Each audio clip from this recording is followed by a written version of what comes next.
Hello and welcome to the Actual Tech Media's Enterprise IT Virtual Summit. Today's topic, exploring innovations in IT, upleveling business outcomes. Now, I want to start by saying just a giant thank you to all of you for joining us here on the summit today. We've got some of the most innovative and leading companies in the industry gathered together to help you identify new and exciting ways to enhance your business operations and outcomes. Today, you'll be hearing from experts at Turbonomic, Rubrik, Glean, Okta, Nutanix, Zerto, and Rapid7. And each of these exciting sessions will explore innovative solutions, hot trends, and creative strategies to help your organizations level up as we approach the start of a whole new year. I know it's crazy. It is coming so fast. This is going to be an absolutely incredible day, and I hope that you are all as pumped up as I am. And in order for you to get the most out of your day today, I'm just going to cover a few of the housekeeping things that'll kind of help set you up for success. We'll take you on a little bit of a guided tour of your audience console. Now, of course, we do have some of those awesome prizes lined up for you. So if your eyes went right to that icon there, I get it, but hang tight. I'm going to come back to those. First, I'd like to take you over to the questions window. Now, if you haven't already said hi, there is an absolutely huge audience out there today. So many of your industry colleagues and peers all gathered together for this summit. So reach out and give a wave to the other members of the Actual Tech Media community. We love seeing that. Now, knock on wood, but let's say that you do have some small tech issues today, slides, audio, video, something like that. I do want to give you a quick reminder that a browser refresh is going to fix just about any of the usual issues, but if not, you can toss a comment right there in that questions section, and the Actual Tech Media crew will be there to help you out. Now, we also want this to be an informative and interactive webinar for you, and that means that we want to see those technical questions. So throughout today's summit, we hope that you'll get engaged and make sure to ask all the questions that you have about the solutions and strategies that we'll be exploring together and really engaging in that conversation. Now, not only will we have team members responding to you during the live webinar today, we will also have a dedicated Q&A session at the end of each presentation. I do want to remind you that if we do not get to your question during the live webinar, don't worry, because the awesome humans from Turbonomic, from Rubrik, Glean, Okta, Nutanix, Zerto, and Rapid7, they will all be following up with you after we wrap today. Okay, so next stop on our guided tour, we started in the questions window. Now I want to point out the Twitter icon on your screen, because I promise you that today is going to be filled with all of these really cool little aha, little brain tickly, light bulbing moments. And when that happens, you're going to want to share it with your friends. You want to shout it to the world. And we love that. So you can use that Twitter button right there in your audience console. And the hashtag for today's summit is going to be automatically added to your post. All right, well, for our very last stop on this tour today, nice and short and punchy, but this one is very important. We're going to head on over to the handouts tab. So if you were with me at the start, we looked at the questions window, and right next to it, there's a little handouts tab that you can click on. So make sure that you click in and start exploring. You're going to find some fantastic resources and takeaways from our speakers here today. We have an absolutely info pack collection of solution briefs, some white papers, data sheets, free trials, ebooks, upcoming webinars, and more. So click around in that handout section and download some of those awesome resources. I promise you, your future self is going to thank you for downloading those now, because there's a lot of great resources all in one place just waiting for you. Now, for those of you that I haven't met yet, my name is Jess Steinbach. I'm with Actual Tech Media, and I am so happy to be one of your moderators for this incredible summit today. Now, my wonderful and awesome and talented and intelligent and all the other great things you can think of fellow moderators, David Davis and Scott Becker, will be joining with us on live chat today, and David Davis will be coming on to speak to us in just a moment here. But before we get over to David, I do want to come back to those prizes, because I promised you we would dig into those. So let's jump in now. Today on the summit, we will be giving away 2 Apple Watch Ultras, 3 AirPod Max headphones, 3 iPhone 14 Plus phones. And I want to stop here and point out that you do get to choose your color on the Ultra, the headphones, and the 14 Plus phones. So that's very exciting. We will also be giving away a $300 Amazon gift card in each of our sessions, at the end of each of our sessions. So that's every 30 minutes, we're going to be giving away a $300 Amazon gift card. That is very exciting, so stay tuned for those. Now, as a reminder, you do need to be here in live attendance at the summit in order to qualify for the prizes, and all winners must meet the actual Tech Media prize terms and conditions. If you're not sure what those are, no problem. Do you remember that handouts tab that I just told you about a minute or two ago? I know it's been a lot of info already, but if you can recall back to a minute ago when we were talking about the handouts tab, if you click in there and scroll down to the bottom, you'll find the full T's and C's just waiting for you right there. So make sure that you do go check those out. Now, we will follow up with all winners after the webinar wraps today, and I have put a few reminders here up on the screen, including the fact that all grand prize winners are required to submit an IRS Form W-9 to Actual Tech Media. All right, now one of the absolute most important things to remember out of everything that I say at the start here, it really does come down to that questions window. We love getting your insightful questions throughout these webinars. In fact, we love it so much that we have a special additional prize for all of you inquisitive folks out there. So at today's summit, we will be giving away a $50 Amazon gift card to the best question asked, and that's in each of our live sessions. Best question asked in each of our live sessions. So be sure to get those questions, comments, suggestions, thoughts on life, thoughts on technology, whatever's in your head. Get it out, get it into that questions window, because it really brings up the whole energy of the webinar. And added bonus, you could be entered to win a $50 Amazon gift card. So, win-win across the board there. The team is going to review all questions asked after the webinar, which means that even if your question does not get read out during a live session, there is still a chance to win. Now, if you are here today at the webinar and you're a lucky winner, you always have the option to donate the value of your prize to one of our selected charities. You can see them up on the screen here with us. Thanks to generous prize winners on previous Actual Tech Media webinars, thousands of dollars have been donated to these wonderful organizations. So if you are a lucky winner and you want to get involved, let us know, because we would love to help make that happen. Now, again, we're so happy to have you all here at the webinar live with us today, and we want to keep that good feeling going. So let's connect, let's get social, follow Actual Tech Media on Twitter and on Facebook. Make sure to find us on YouTube, subscribe to the YouTube channel. Tons of great content there just waiting for you. Webinars on just about any topic you could imagine there. Check us out on LinkedIn. Lots of great content waiting for you there. We would love to connect with you there. And last but certainly not least, if you haven't already checked out the Actual Tech Media Guerrilla Guide Book Club, head on over there today after we wrap up.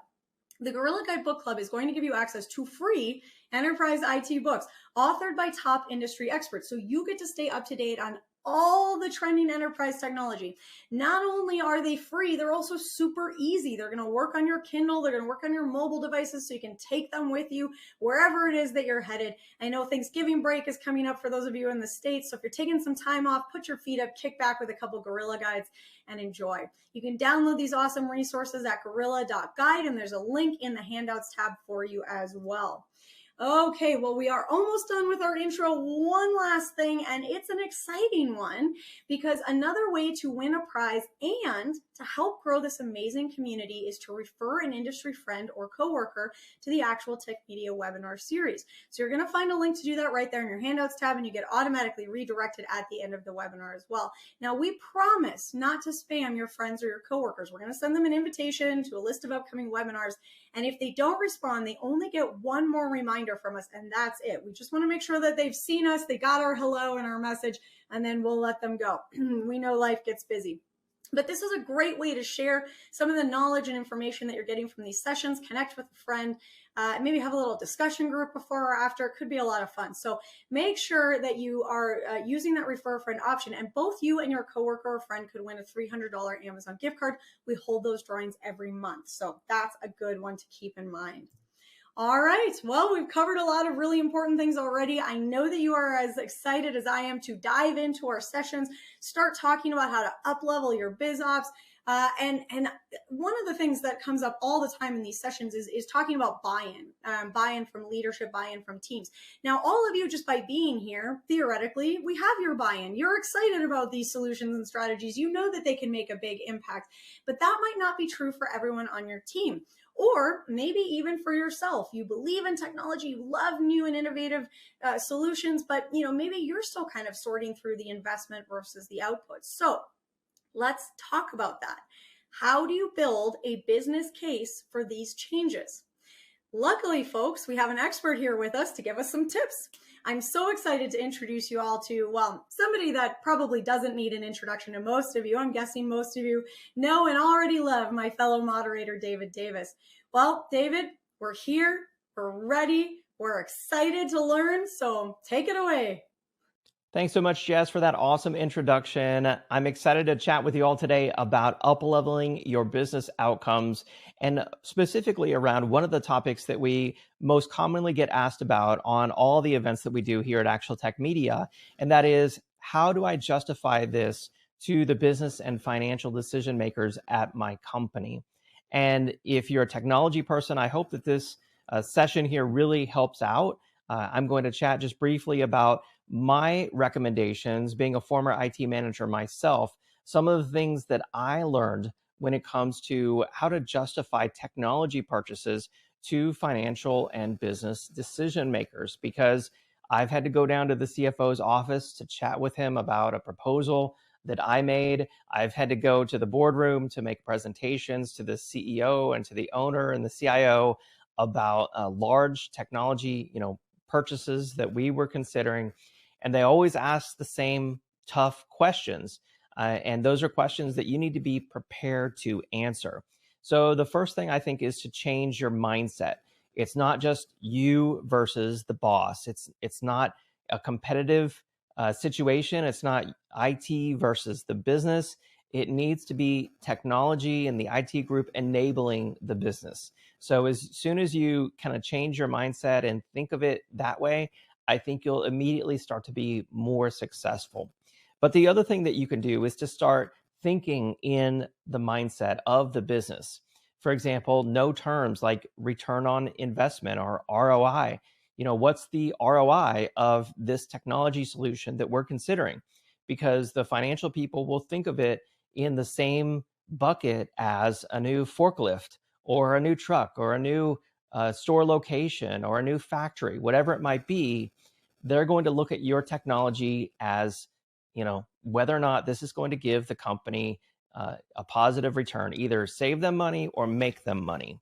And so when you're asked the question, how should we invest, or why should we invest our hard-earned money into this technology, you need to be prepared to answer. But don't go, into these meetings or make these proposals without first spending a lot of time knowing the company. Do you understand the different applications and the business uses and the use cases? And have you talked to the different decision makers at the company about the criticality of their applications and the challenges, that they're dealing with?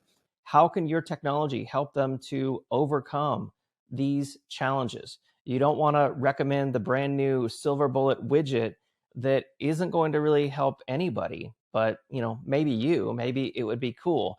But really think in terms of the business and the application. So do your homework.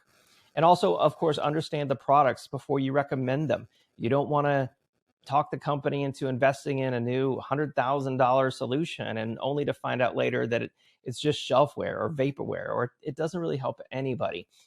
I guarantee the next time you won't get anything like that approved. Speak to the decision makers in their terms. This solution will give the company a positive financial return. It'll help us to make money or save money. And then they're going to ask you, well, how long is that going to take? What's the time horizon to make that money or save that money? Because, maybe the new delivery truck would actually make more money or save money faster, right? Also, don't forget about hidden costs like the transition or migration costs, consulting, service contracts. You don't want to have to go back after the fact and ask for more money. Keep in mind the difference also between hard dollar and soft dollar costs. I got taught this lesson the hard way because I tried to justify a solution once in terms of, much of it being soft dollar costs.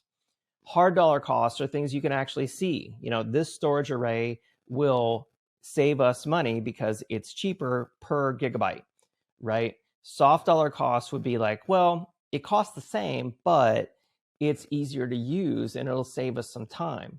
Well, unless you can put real hard dollar costs around that time savings, like you can cut, one headcount, or you can redirect a storage administrator to administer the cloud infrastructure, then those soft dollar savings could be really hard to capture. And financial people know that.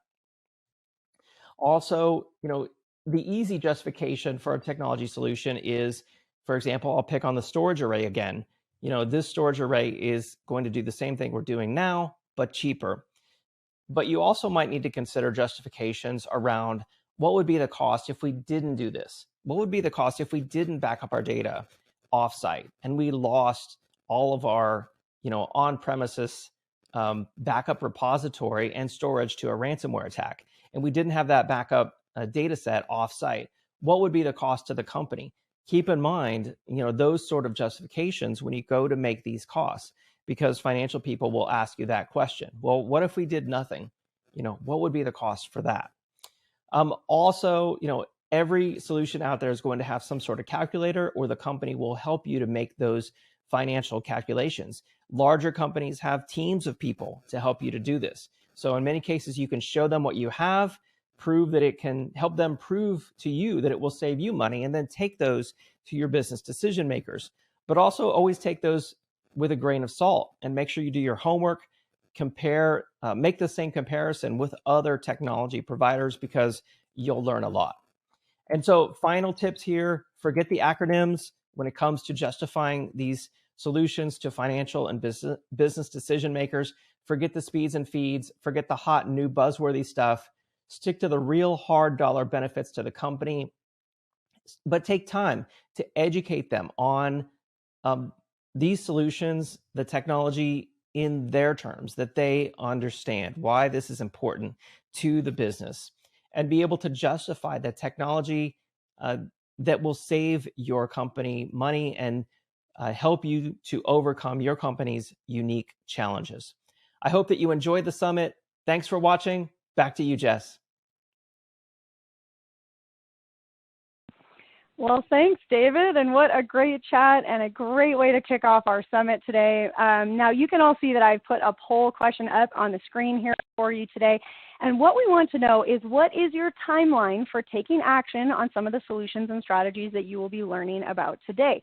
So this is a great place to start out our conversation. We're curious, where are you at in this process? Are you thinking, you need to take action immediately? You need to up-level those outcomes right now.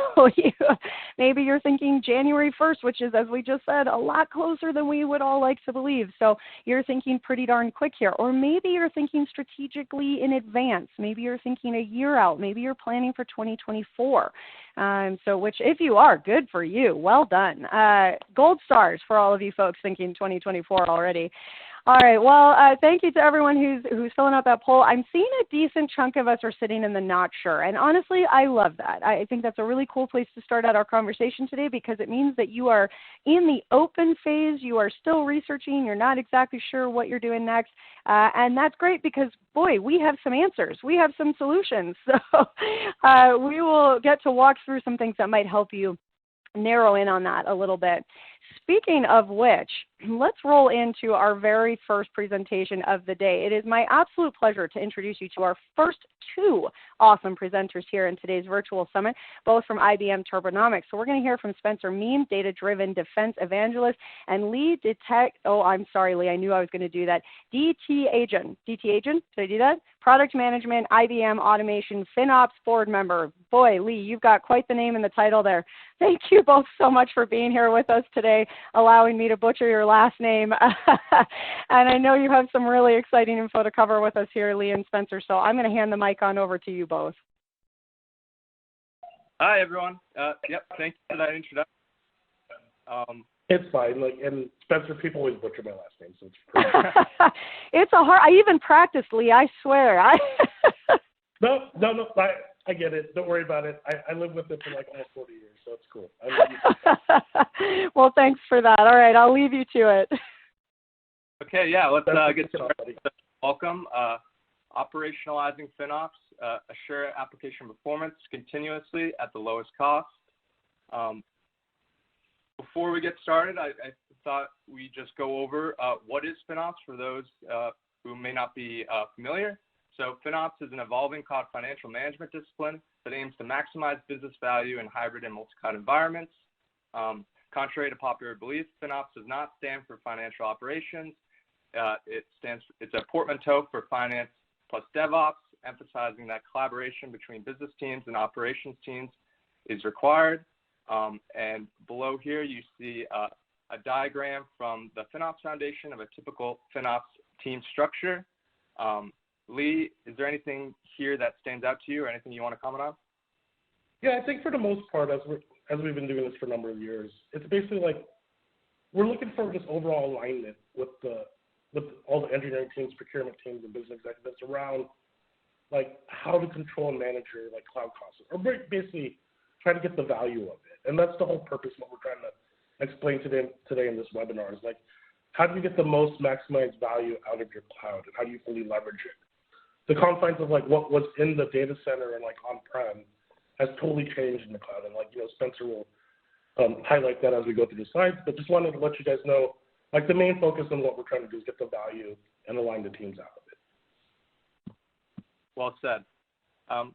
Okay, moving on. So here's some market context on why focus on FinOps.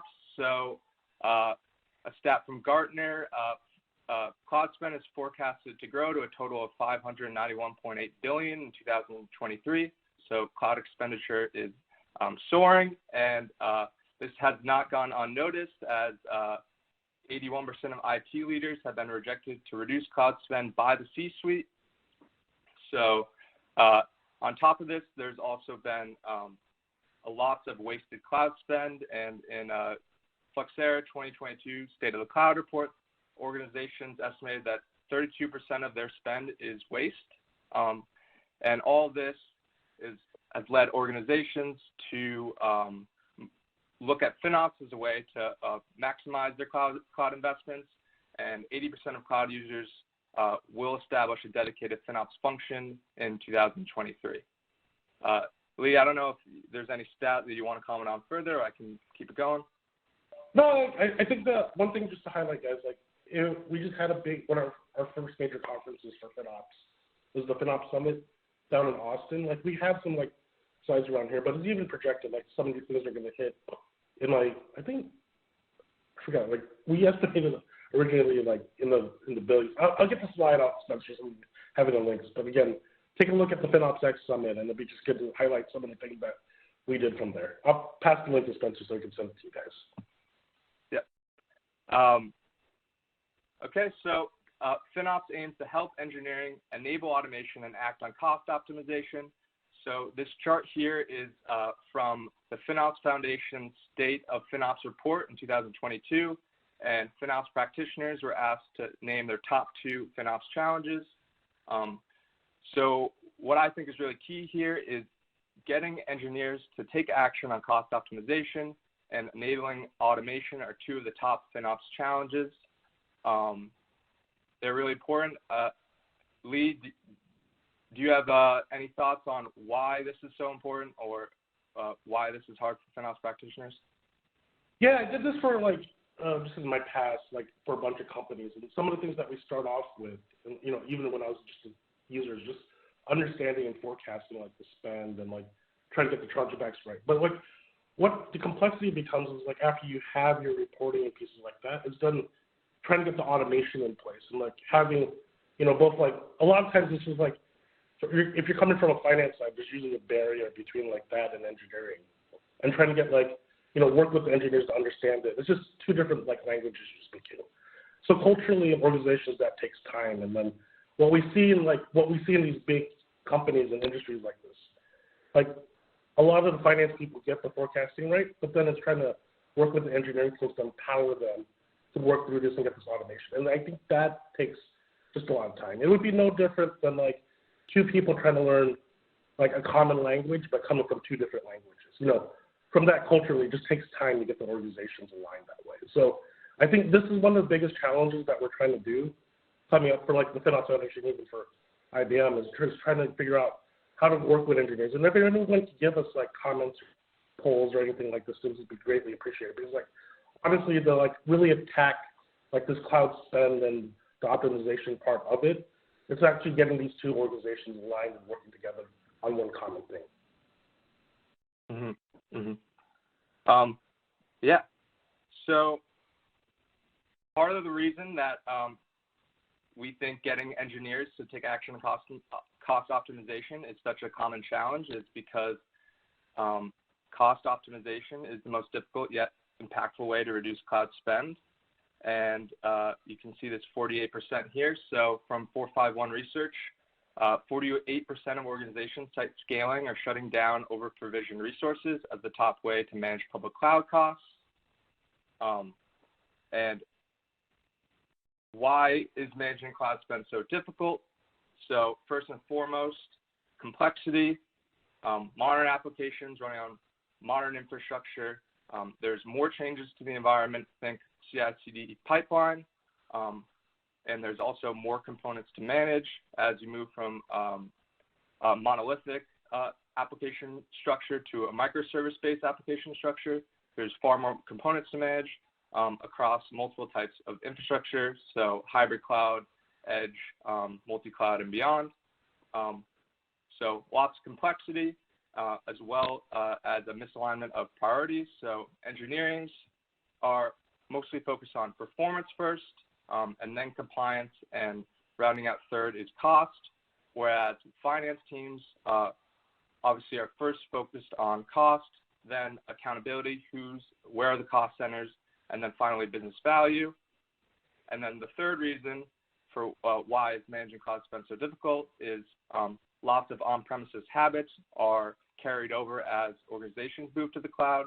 So for example, traditional methods of over-provisioning to mitigate performance risks aren't sustainable under the public cloud's OpEx model, whereas that was a suitable strategy when you were mostly in the data center. Lee, is there any yes. You want to add? So let me double tap into this and let me walk you through why I saw it in this way. Probably before when I was an engineer and running a performance management tool, and when you're in the data center and on premise, you buy a server, you get 5-year depreciation or 3-year debt on that server. So from there, the cost is it's not thought about from the engineering's perspective. So my behavior pattern at that point was just to maximize the performance that I would get from that server or output from anything, from an application. So from that standpoint, I never really cared about cost from that degree. They would tell me hey, just maximize the performance of that. That was my incentive. Then what happened is you take that, CapEx depreciation model into the cloud, which now hits your P&L directly, and that's all OpEx at that point. So as you look at it, the misalignments, it's kind of weird, but it's not really misaligned because if you think in the cloud now, performance and engineering is like a two-sided coin. So you have performance on one end, which you always have to understand what's the cost that you're spending.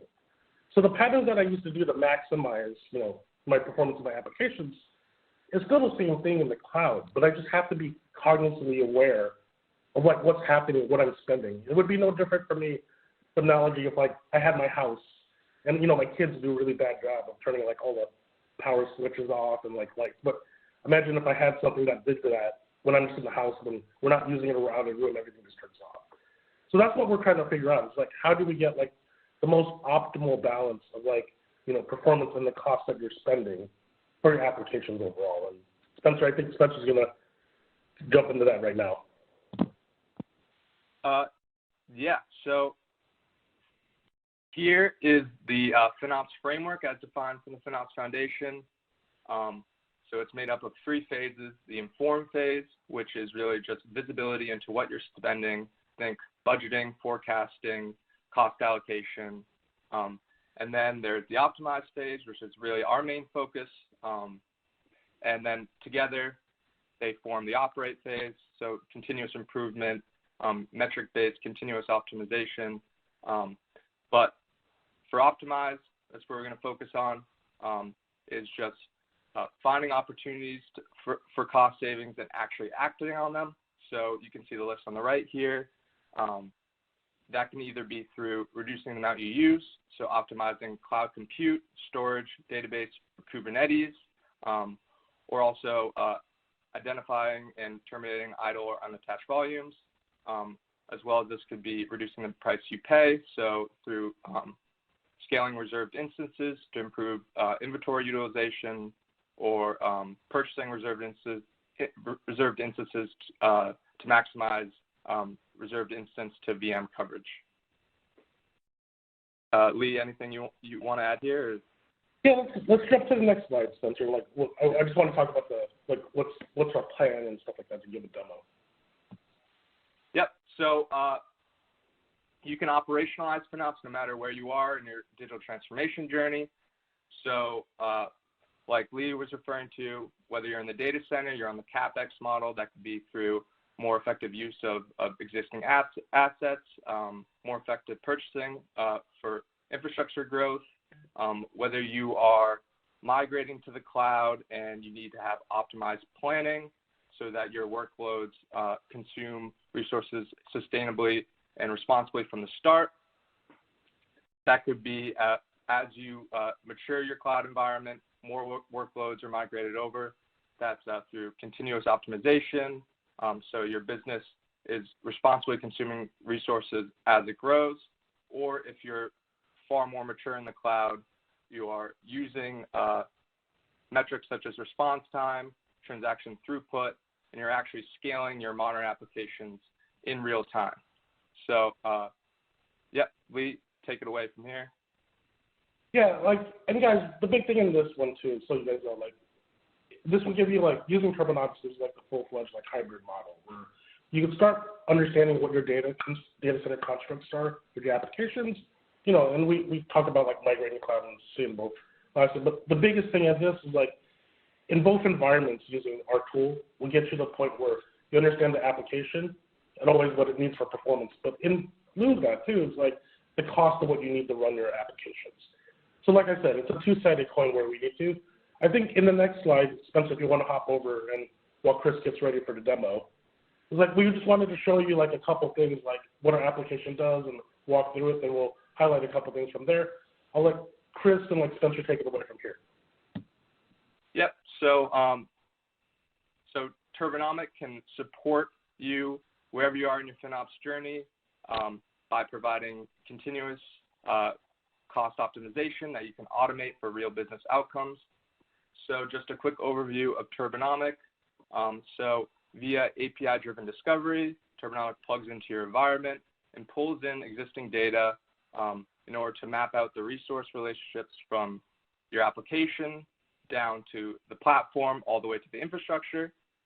And with this insight and full stack understanding, it then prescribes specific resourcing actions to assure performance at the lowest possible cost. So some of these actions you can see here are intelligent sizing, continuous placement, dynamic scaling, and start-stop.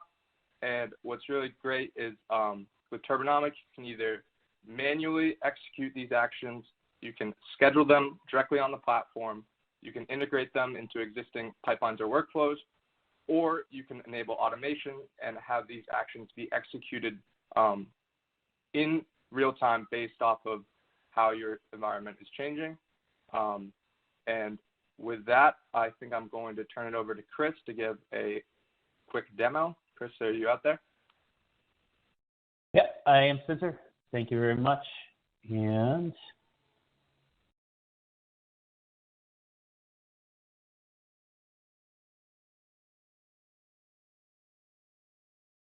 we were trying this on the fly today, so we'll hopefully get this demo for you guys. So bear with us. And if there's any questions that you guys have, please start we'll poll them and go from there. And of course, anytime you guys have any questions on this, I'm on LinkedIn. I'll reach out to you guys immediately and respond. Anything that we can help with this. Again, me and Spencer's goal and our whole team's goal is to make sure that your application is getting performance you need. But in the cloud, we want to make sure you guys also get optimized and save some money along the way. All right, are we seeing my screen? Not yet, Chris. Yeah. Okay.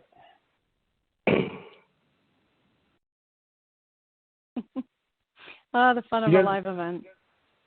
Jeff, do you want me to take a question? I can take one of the questions. Well, sure, we could do that. Well, yeah, so you're welcome to kind of start scanning through the list. I can pull them out for you as well. We'll just ad hoc this. I like it. Freestyling webinars. I'm used to this, especially with my last name getting butchered in the beginning, so it's fine. Well, Should we do that's the great. quick question? How do you say my last name? Just kidding. Yeah, let's start with that.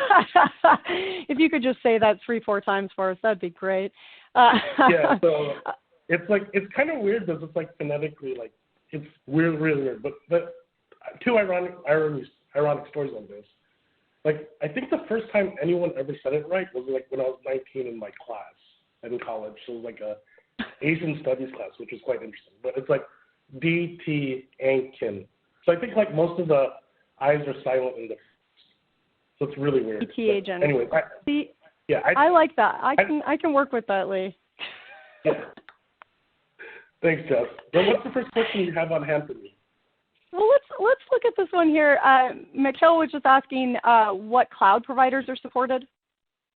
Yeah, we support all the major cloud providers, so like Azure, GCP, AWS, and then anything that we have within the data center. So we work really well with like VMware and anything from those product lines, and OpenShift.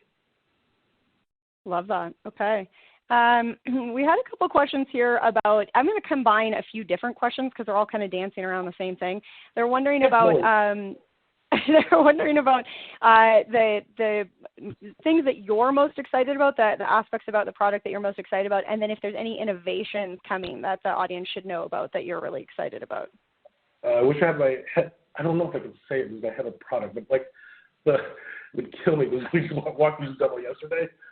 There's some things that we're doing just to match the industry, but overall, like, the biggest thing that I'm excited about to see here is like, even when I was using it and like prototyping and some of the workloads that I had, like, especially in cloud, it's just the to be allowed to be able to control like the performance, but also like the cost at the same time. Like, I think some crazy stat that I saw, like cloud bills are going up like 30% quarter after quarter for some like these major companies. It's just like trying to curb that. And like the reason why, like, do you understand the reason why? It's not because of anyone's behavior or anything. It's just some people just don't know, like, why do you pick this instance versus instance type? And then, the cloud providers don't switch up things. It's perfectly fine. It's a business model that the cloud providers have to make, but also as the, consumers of consuming this, it's like, how do you use this better? How do you leverage it better? And that's what we're trying to provide you guys at the end of the day.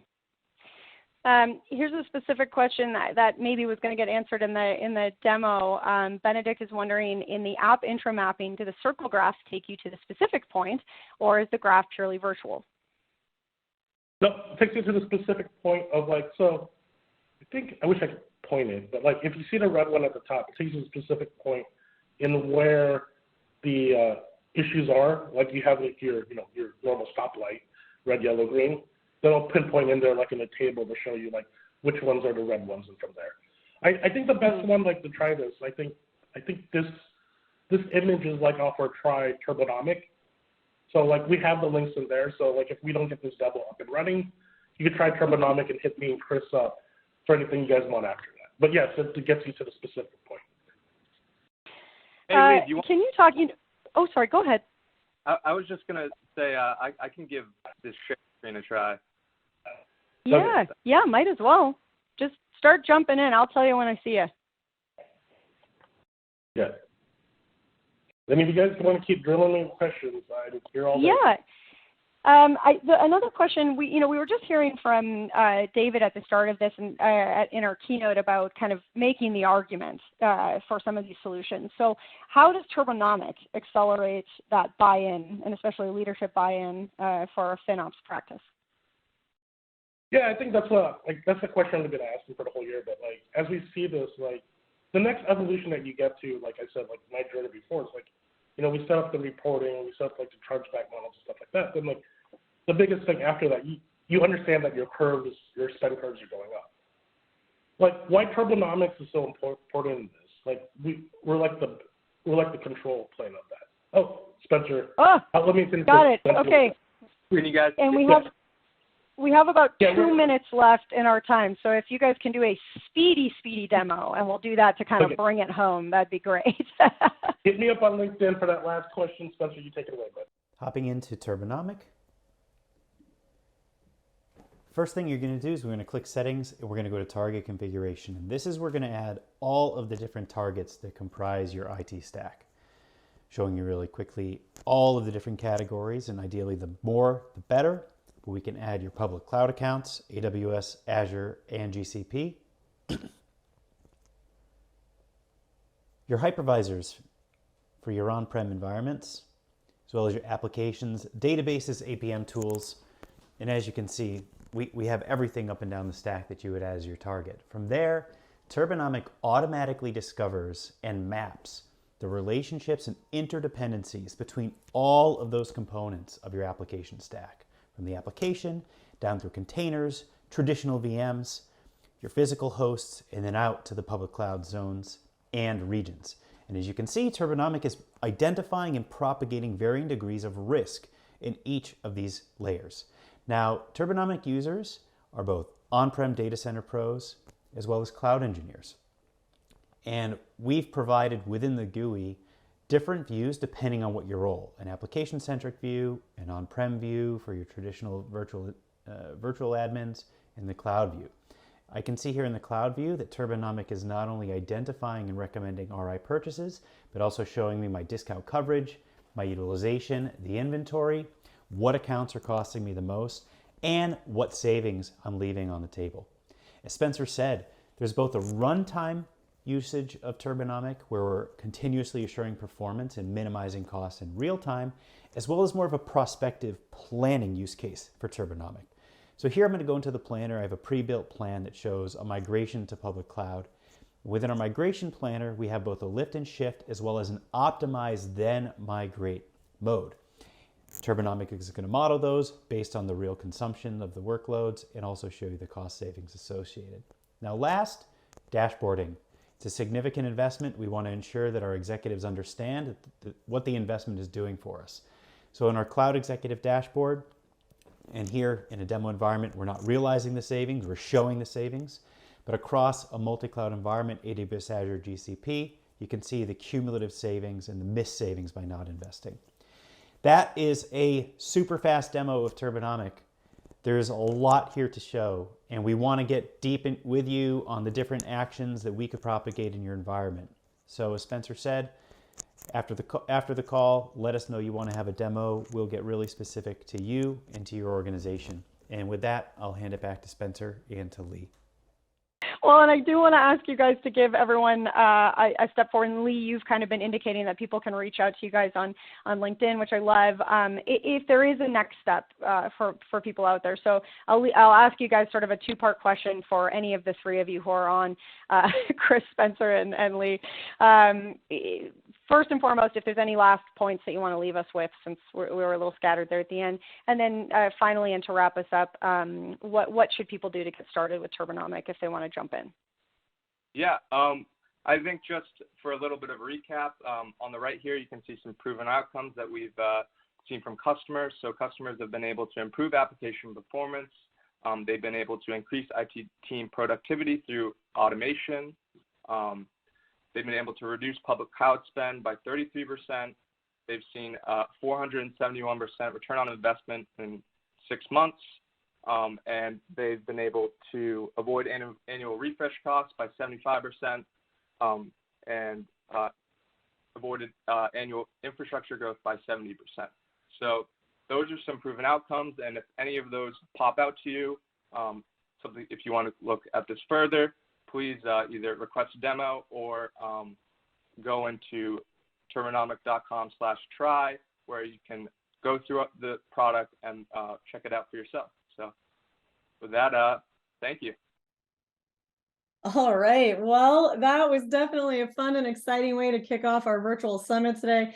I really enjoyed that presentation and the demo. And I have to say the discussion, the Q&A was really wonderful and engaging. And I want to send a big thank you to not just the Turbonomic speakers for coming in and guiding us through that, but to all of you out there who submitted questions. Keep in mind that those questions are going to get read out after we go through the webinar today. And so there is a chance to win that best question gift card. Besides just bringing up the whole energy of the event, there's also that added benefit, which is great.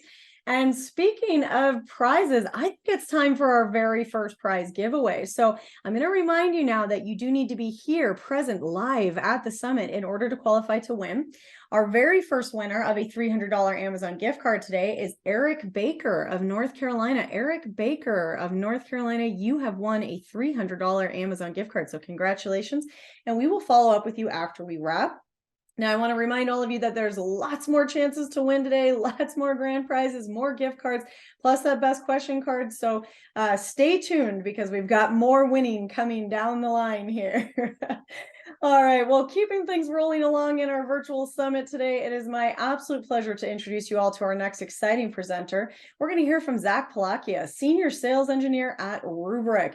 Zach, thank you so much for being here with us today. I know you've got some great information to dig into, so I'm going to hand the mic right on over to you. Take it away, Zach. Thank you. Again, my name is Zach Palakia. For 10 years, I've been a data protection specialist. And today, I'm going to kind of give you a slight overview on Rubrik and how we're helping solve, taking the pain out of backup recovery and solving kind of some of the healthcare's top challenges. First, a little bit about what we see in healthcare today. Obviously, with COVID, there's been a huge increase in telehealth and remote work and the need to work remotely. In addition to that, organizations are starting to use more AI in the healthcare space to do things like, cross-reference blood work with, image data and things of that nature to help doctors be more accurate in their diagnosis. And then with all of these trends that we're seeing across the industry, what we're seeing in regards to those challenges is, one, the growth of data volume. Obviously, with patient care, there's a lot of information that has to be stored and recorded. And in addition to that, those AI apps that I spoke about generate tons and tons of data in order to correlate different data points. With that, obviously comes cost management as well, and pair that with the influx of ransomware attacks that are targeting healthcare organizations. Lots of operational complexity with still a lean amount of resources inside of healthcare organizations on the IT team, having to kind of basically do more with less. So today, the challenges we'll kind of talk about is how do I reduce my complexity, and with that, how am I getting time back? And then we'll also talk about simplifying other things like your cloud journey and your security posture, and then what else you can get out of your backup infrastructure. Just a safe harbor statement, the opinions expressed in this presentation is solely the personal opinions of the individual presenter and not necessarily reflect the opinions of Rubrik. Always, work with a security professional for advice on your security posture. So the first things first, how do we reduce complexity? Interestingly enough, 30 to 40% of companies don't actually back up their data. In the healthcare space, that's highly unlikely. But in the world of agile IT, there are many different users creating new servers, shares, and databases. I spoke about those AI teams they're developing new AI products. Usually those are a siloed team. You might have an infrastructure team, a cloud team, and a backup team all on separate kind of teams inside your organization, and even maybe security organizations. And the problem is, even in the biggest Fortune 50 companies, because there are so many teams, there's not always a process for everyone to follow to configure backups. And there's a lot of scenarios where someone might create a new workload or application or VM and forget to back it up. And even when there's well-defined process, there's always the possibility of user error. One of the great examples I like to say is, I've walked into plenty of organizations and asked a room full of people, are you using cloud today? And I get the response, no, we're not. And then someone else at the other side of the table says, yes, we are. We're using it for this, this, this, and this. And it just kind of goes back to the silo of IT. So we'll talk about how Rubrik solves these problems. A traditional approach to backup is essentially a legacy approach. So each organization is, healthcare organization is going to have RPOs that they set, RTOs, archive policies, and retention requirements for compliance, right? And if you give all that information to 3 different backup admins, or even 3 different backup products, each one of them is going to have their own logic, their own best practice, and maybe tribal knowledge. And what they'll do with that information is configure backup jobs with a group of different types of objects. Then they'll set up schedules, and then blackout times, exclusions, some tape, and then maybe garbage collection and resource reclamation periods. And you can't kick off, let's say, like 2,000 VMs at one time, right? So what you'll see organizations do is then create another set of backup jobs and schedules, and then another set for load balancing on the back end. So your VMware environment might have backups at 8 p.m., 10 p.m., and midnight to kind of space things out a little bit. And then if you add in workloads like SQL, Oracle, and NAS, usually there's a dedicated policy for all those different things, or maybe even cloud. With this comes a lot of complexity. So let's talk about how we get our time back. With Rubrik, we have SLAs instead of schedules. So if an organization gives us their RPOs, their archive, and their retention, no matter who uses it, it's simply put into an SLA. And the way this works is this is what our SLA looks like. It's a screenshot from our UI. And on the left-hand side is basically our RPOs. How much data are you willing to lose? Or in other words, how often do you have to run a backup? So if, let's say my RPO is every 4 hours, I can simply put 4 hours in here in the window, and then I'll do a backup every 4 hours rather than creating a backup job or schedule for 8 p.m., noon, or midnight rather, 4 a.m., 8 a.m., and noon, right? So you can see it's a lot easier. It allows me to stay with one policy instead of multiple policies and schedules that I might have to add every new workload to 5 or 6 policies to get what I want. I can kind of add it to one policy regardless to here to match my requirements. Now, we also do load balancing on the back end using VMware APIs so that we don't affect how many your data stores or your server environment. We make sure that we're only kicking off enough VMs that we don't do any impact production in any way. So the load balancing is all automated for us. And then for each frequency of backup, we also have a retention. So we can just define how long we want to keep our hourlies, how long do we want to keep our weeklies, how long our monthlies and yearlies. And what's also interesting is our dailies. Our hourlies become our dailies become our monthlies, and our monthlies become our yearlies. And Rubrik is smart enough to actually figure out, hey, if we missed a day of backups or an hour of backups, I'm just going to take the next one that was successful, and I'm going to make that my monthly backup or my yearly backup. Where most backup administrators have to log in on the first of the month, maybe the first of the week, and make sure that their weekly job ran or their monthly job ran, because a lot of scenarios that might go to a different archive. Or a different medium. Maybe sometimes it goes to tape and sometimes it goes to storage. So we're solving that complexity by doing it directly in one policy.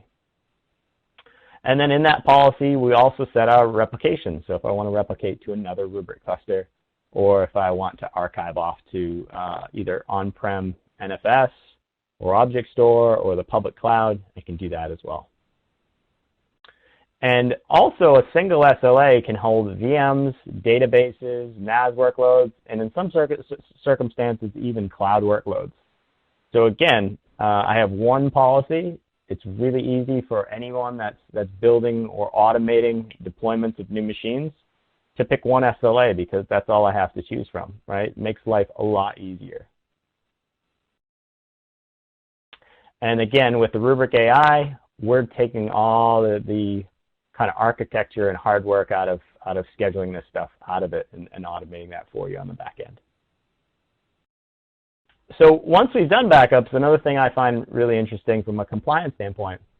So anyway, I had a customer that basically every quarter would spend 2 weeks taking all their backup emails and putting them into an Excel spreadsheet. And that's how they would tell their management that they were meeting all their RPOs. And it was very time consuming. With Rubrik, you can see here we have an actual report where we're running almost 16,000 jobs per day. And that's a lot of data to kind of filter through and provide a report to a director level. So what we invented is this compliance report. We only actually have 650 objects. So what that means is maybe for RPO reasons, we're doing backups of one of these objects multiple times a day. Maybe they have multiple disks. Maybe they have a SQL database or multiple SQL databases on them. So we provide this nice and easy report. I can click on and say, hey, all of my objects have hit the RPOs that I set for my organization on the hourly, weekly, monthly, and yearly level, as well as the retentions that are associated with them. And then in the bottom right, we also have what I particularly like. With a lot of backup products out there, storage is a separate product, right? And I have run into multiple organizations that run out of space on their backup platform because they're not really thinking about it from day-to-day perspective. So at Rubrik, we're able to tell you based on your change rate, which we also gather for you. You can see that on the screen. We can tell you exactly how many days until you're going to run out of space on the Rubrik platform. And you can remedy that either by buying more storage or changing your archive policies to move that data to another cheaper place. At Rubrik, we also work to automate everything. So we integrate with ServiceNow. I've had a lot of organizations say, teams out of the backup teams are like, hey, I don't want to learn another product because I might not use it for 6 months when I need to do a restore. So ServiceNow is a great way to handle that because I can do all my workflows through ServiceNow. Even when I'm deploying new workloads, I can auto protect those new workloads as I create them. Same thing with VRO, VRA. I can do monitoring via Splunk and check audit requests of what users are doing inside of Rubrik. And I can also, for my EMRs and EHR systems, I can do scripting of the backups with things like Chef, Puppet, and Ansible. And if I'm doing things in cloud, you can automate via Terraform. So next thing we'll talk about is how to simplify your cloud journey. I think a lot of healthcare are still a little bit cloud adverse, but I've seen an uptick in organizations looking to at least utilize it on some level. So the first way we can do that is just leveraging the cheap and deep nature of object storage in the cloud. With Rubrik, we can back up data and then tier your older data that you're going to retain just for compliance and governance data up into the cloud. Once that data has been tiered off, we can actually use it to spin up VMs in Azure or AWS and use that for cloud migration purposes or DR use cases. And then if you're a little more mature in the cloud and you've already got workloads up there, or during your migration you want to start protecting them, you can also protect Azure, AWS, and GCP natively through our cloud native protection with zero infrastructure, I might add, which is pretty awesome when you talk about cost control in the cloud.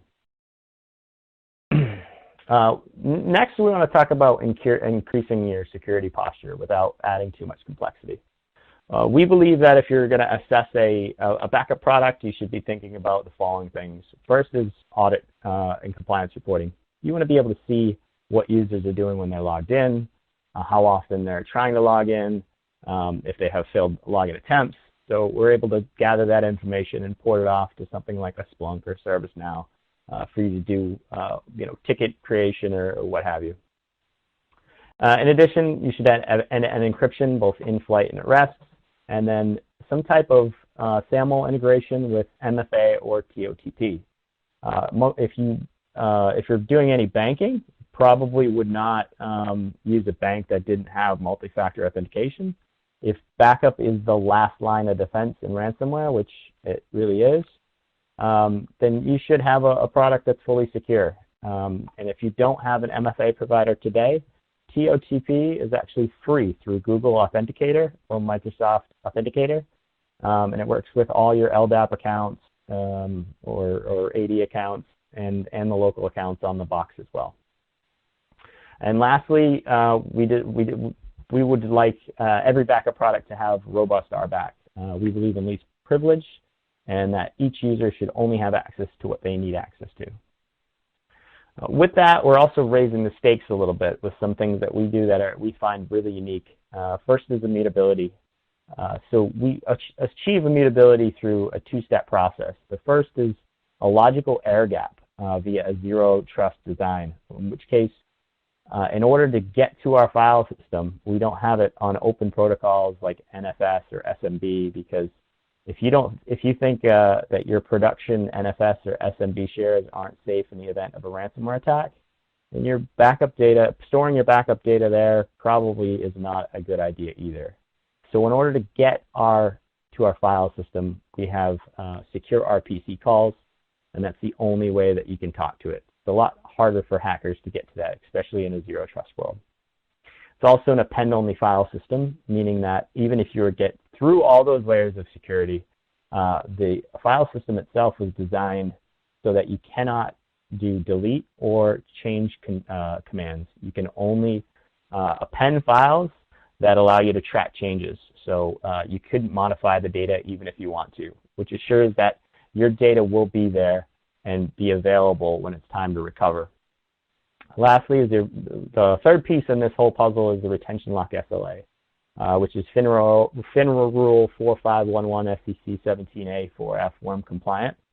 It essentially means if I turn this on one of my SLA policies, no one can modify the retention, the backup frequency, or anything else inside the SLA. You can't remove objects from it either. So it means you're safe from internal bad actors, or if somebody were to get access to the device per se. And then we also have a hardened platform with a stripped down version of Linux that only has the commands that we think are required to run and only signed rubric services can run on the box as well. And that's straight out of the box. There's no configuration needed for any of that stuff. And that's why, but I also point out, immutability is a must in a proper defense against ransomware.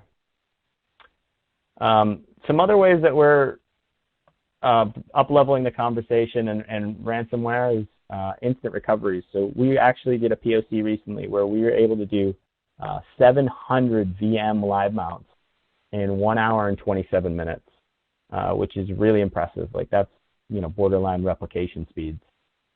So we can recover very quickly.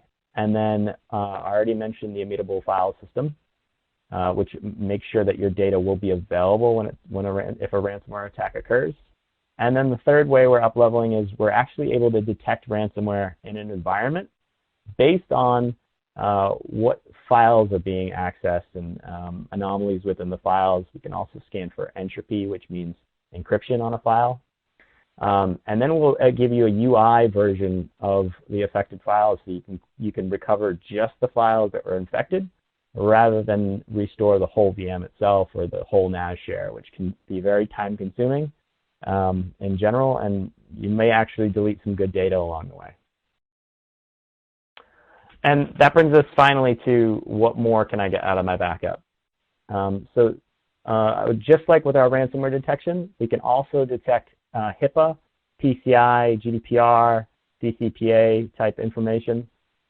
So all your sensitive information that you've backed up, whether it's on a VM, Windows system, Linux system, or a NAS, the more data that's in your environment, the harder it is to find these types of data. And then these regulations are constantly in flux. So they become harder and harder to make sure that you're actually hitting all your regulations and requirements. And obviously you're doing this with usually the same amount of resources as the data grows and as the regulations become more important. So it's harder for your teams to be able to achieve. And again, this is completely agentless. So in your VMware environment, I don't have to install anything in production. All the scans happen on the backup data. Same thing can be said for our ransomware detection. It's all on the back end. And then from a NAS perspective, this tends to be a challenge with most healthcare organizations. We've got one of the best NAS solutions on the market, in my opinion. We can scan billions of files, and we can move billions of files, and also giving you those robust indexes all along the way. With that, the closing statement really is, your data protection should do more. A lot of these data protection solutions are really expensive, and they don't do much other than the couple hours a night they're doing backups if you're not doing restores during the day, right? So you should look for a solution that does more than just backup. You should look for something that's helping you with cloud mobility, helping you automate, helping your data governance solution, and giving you something to find HIPAA data. And then cyber resiliency, detecting ransomware, being secure against it, things of that nature. And that's all I've got. Don't back up, go forward. All right, Zach, thank you so much. What an interesting presentation. A lot of great info and takeaways for our audience here today. And I can see that the audience is very much enjoying the presentation. We have a lot of really great questions coming in, so I want to make sure that we get to as many of those as we can. Let's start with this one here. Okay, so first question, is Rubrik application aware? Yes, so we can achieve that multiple different ways. Depending on what you want to do. We have a great integration with SQL and Oracle, but we can also be application aware from like a VMware snapshot capability. We do VSSQSs as well. So we have multiple ways to achieve that. All right, great. Well, we also have a few questions here about the scalability of the Rubrik solution. So specifically as the backup data grows over time, and I'm wondering if maybe that kind of ties back into also where would the backup data be stored?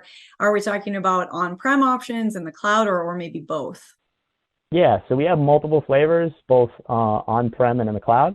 What I really love about Rubrik is it's a hyper-converged solution. So as you scale the amount of data in your environment, you're getting more and more resources.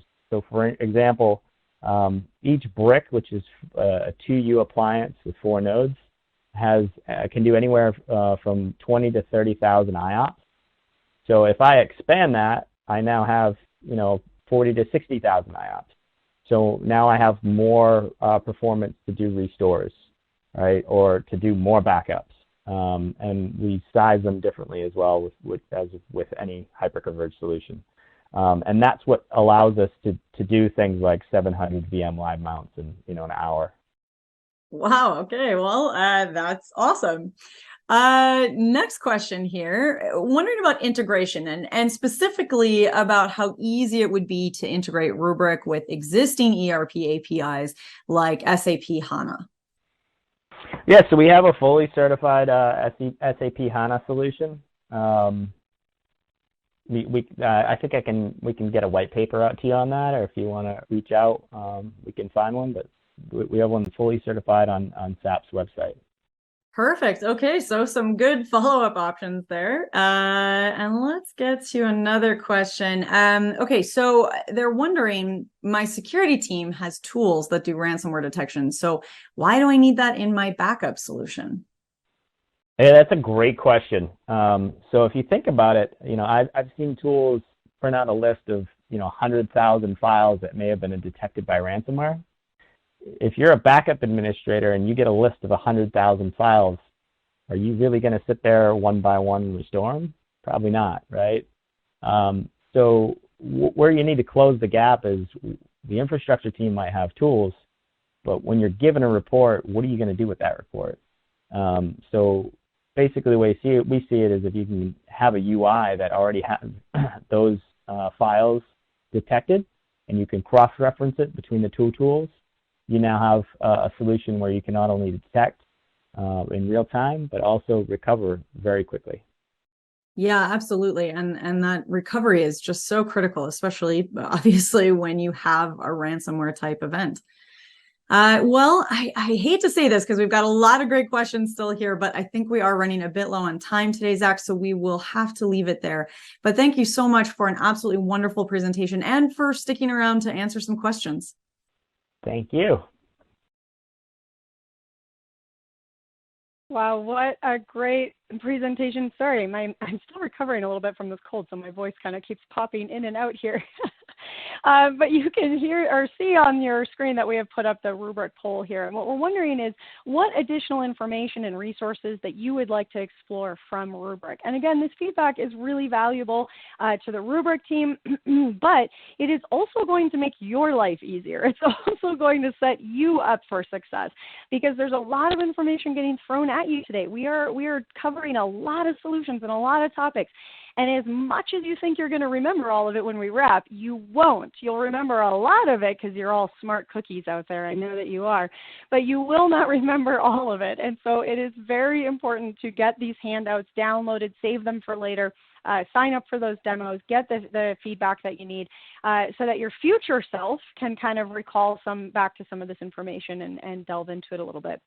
So on that note, if you haven't already, make sure that you head on over to that Handouts tab and take a little time to explore there, certainly from all of our speakers today, because there's some great stuff to look at.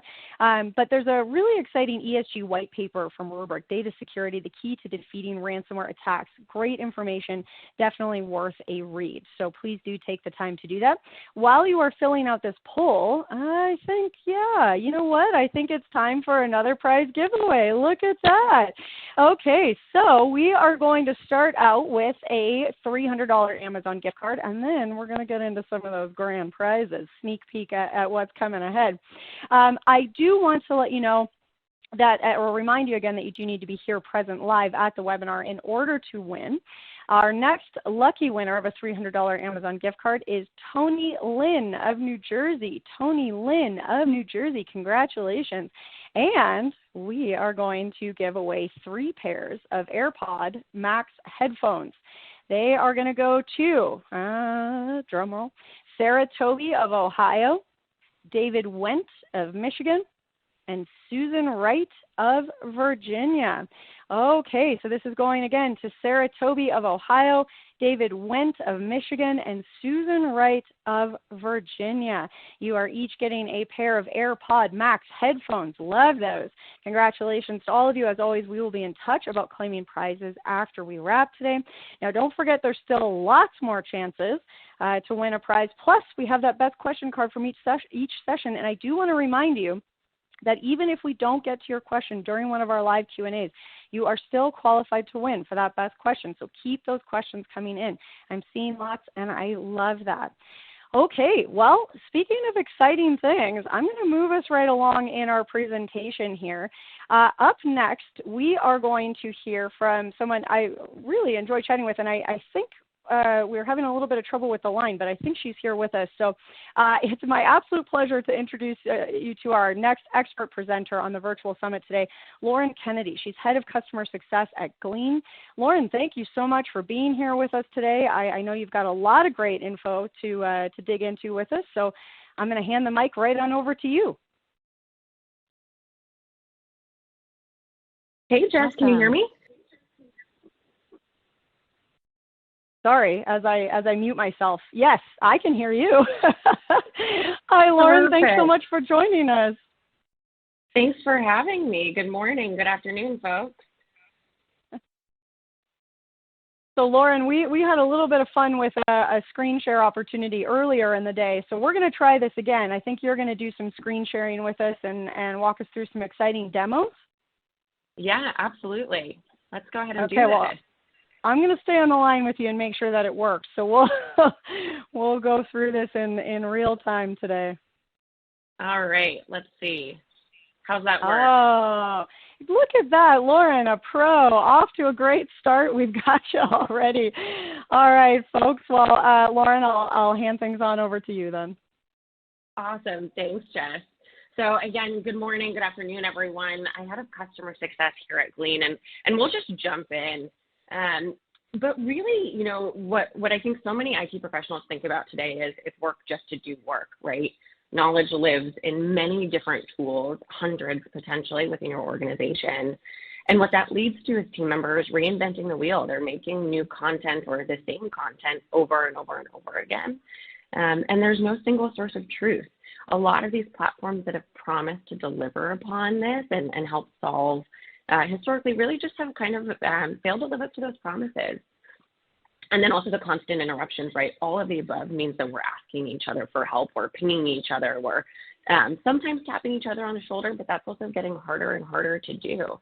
And what does this result in? It results in just an organizational drag. It wastes time, really, right? A number of studies show 9.3 hours per week spent looking for information per person, 6.5 hours spent on duplicate work, and then we're switching between 13 apps 30 times a day. So that's a lot of movement and a lot of time that we're not spending on the most valuable actions here.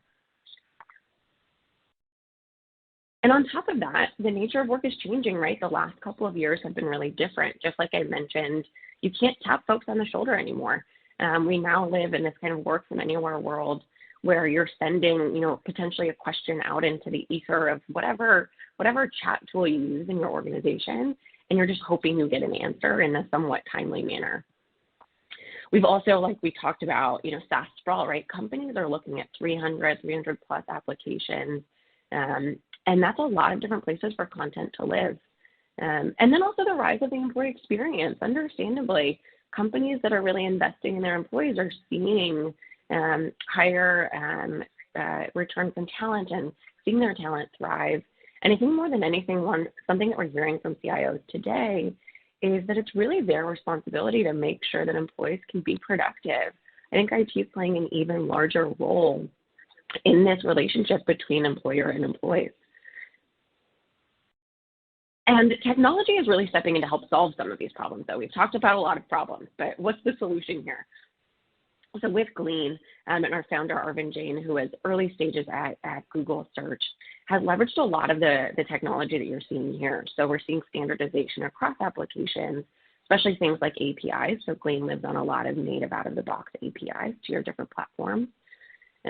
We also then just have large-scale data structures. There's a lot of indexing infrastructure going on and more companies moving into the cloud. And then last but not least, and something we're incredibly proud of at Glean is the machine learning, right? The ability to actually learn with each action from a team member at your organization what they need to really be successful. And so that's where Glean comes into play. Glean connects, like I mentioned, to your company's apps to find the content and team members that people are looking for. Again, not having to just throw a question out and hope that somebody gets back to them soon. So we're going to actually jump in for a second here. I'm going to switch my tabs. So we'll hope my good luck stays. And we'll switch over to an actual demo of Glean. Oh, you nailed it, Lauren. Jesse. Good work. Yeah. Perfect. Awesome. Good. I'm so glad. So Glean is a browser extension. So you can see that we have our new tab page here. I'm kind of condensing my view, but you can switch your view to get a lot more information and kind of be that first place as a team member to go. So it will have things like the bookmarks that we're seeing here, but also suggested content, trending content. We'll also recently releasing something called People Celebrations. So get up to speed as new team members join, as they hit work anniversaries. So a lot more that can be here. I'm just kind of keeping things a little bit condensed. But we'll actually just jump in. And I think a great example is I was recently out at a conference with some of our customers, and it was called KM World. And this is, let's say I need to just kind of get up to speed on what's going on with that event and want to see what we're planning to do there. So I can just type KM World into here, and you'll see that there's a lot of different content across a couple of different applications. And you can see the different apps that we're connected to here. So I can see there's content within Slack, within Drive, other platforms. Something we recently came out with too that we're really excited about is this kind of people expert search, because sometimes you're not even sure what you're looking for, right? I don't necessarily know how to get up to speed on a new project. So Glean will actually look at who's creating content, who's talking about a topic. And I can see here, Katie is our head of demand gen, so it makes sense that she's really our expert on this conference. And so I can actually just find folks that I'm looking for as well. And then on top of that kind of point of finding folks, there was another team member who I was on site with there a lot. Dan, I haven't caught up with him in a little bit. So I can actually go ahead here and just search for Dan. And it's going to pull up Dan's profile. And I can see a couple of things. I can see ways to contact Dan. He's built out a fantastic About Me section. I can see, if I keep scrolling down, I can actually see some of his org chart, who he reports to and who reports to him. But more importantly, I can also see content that Dan's worked on recently, and even more exciting, I can see that content that we've worked on together. So you can see we're giving feedback to the product team. We're obviously working on this conference. We're looking at a specific JIRA ticket commonly.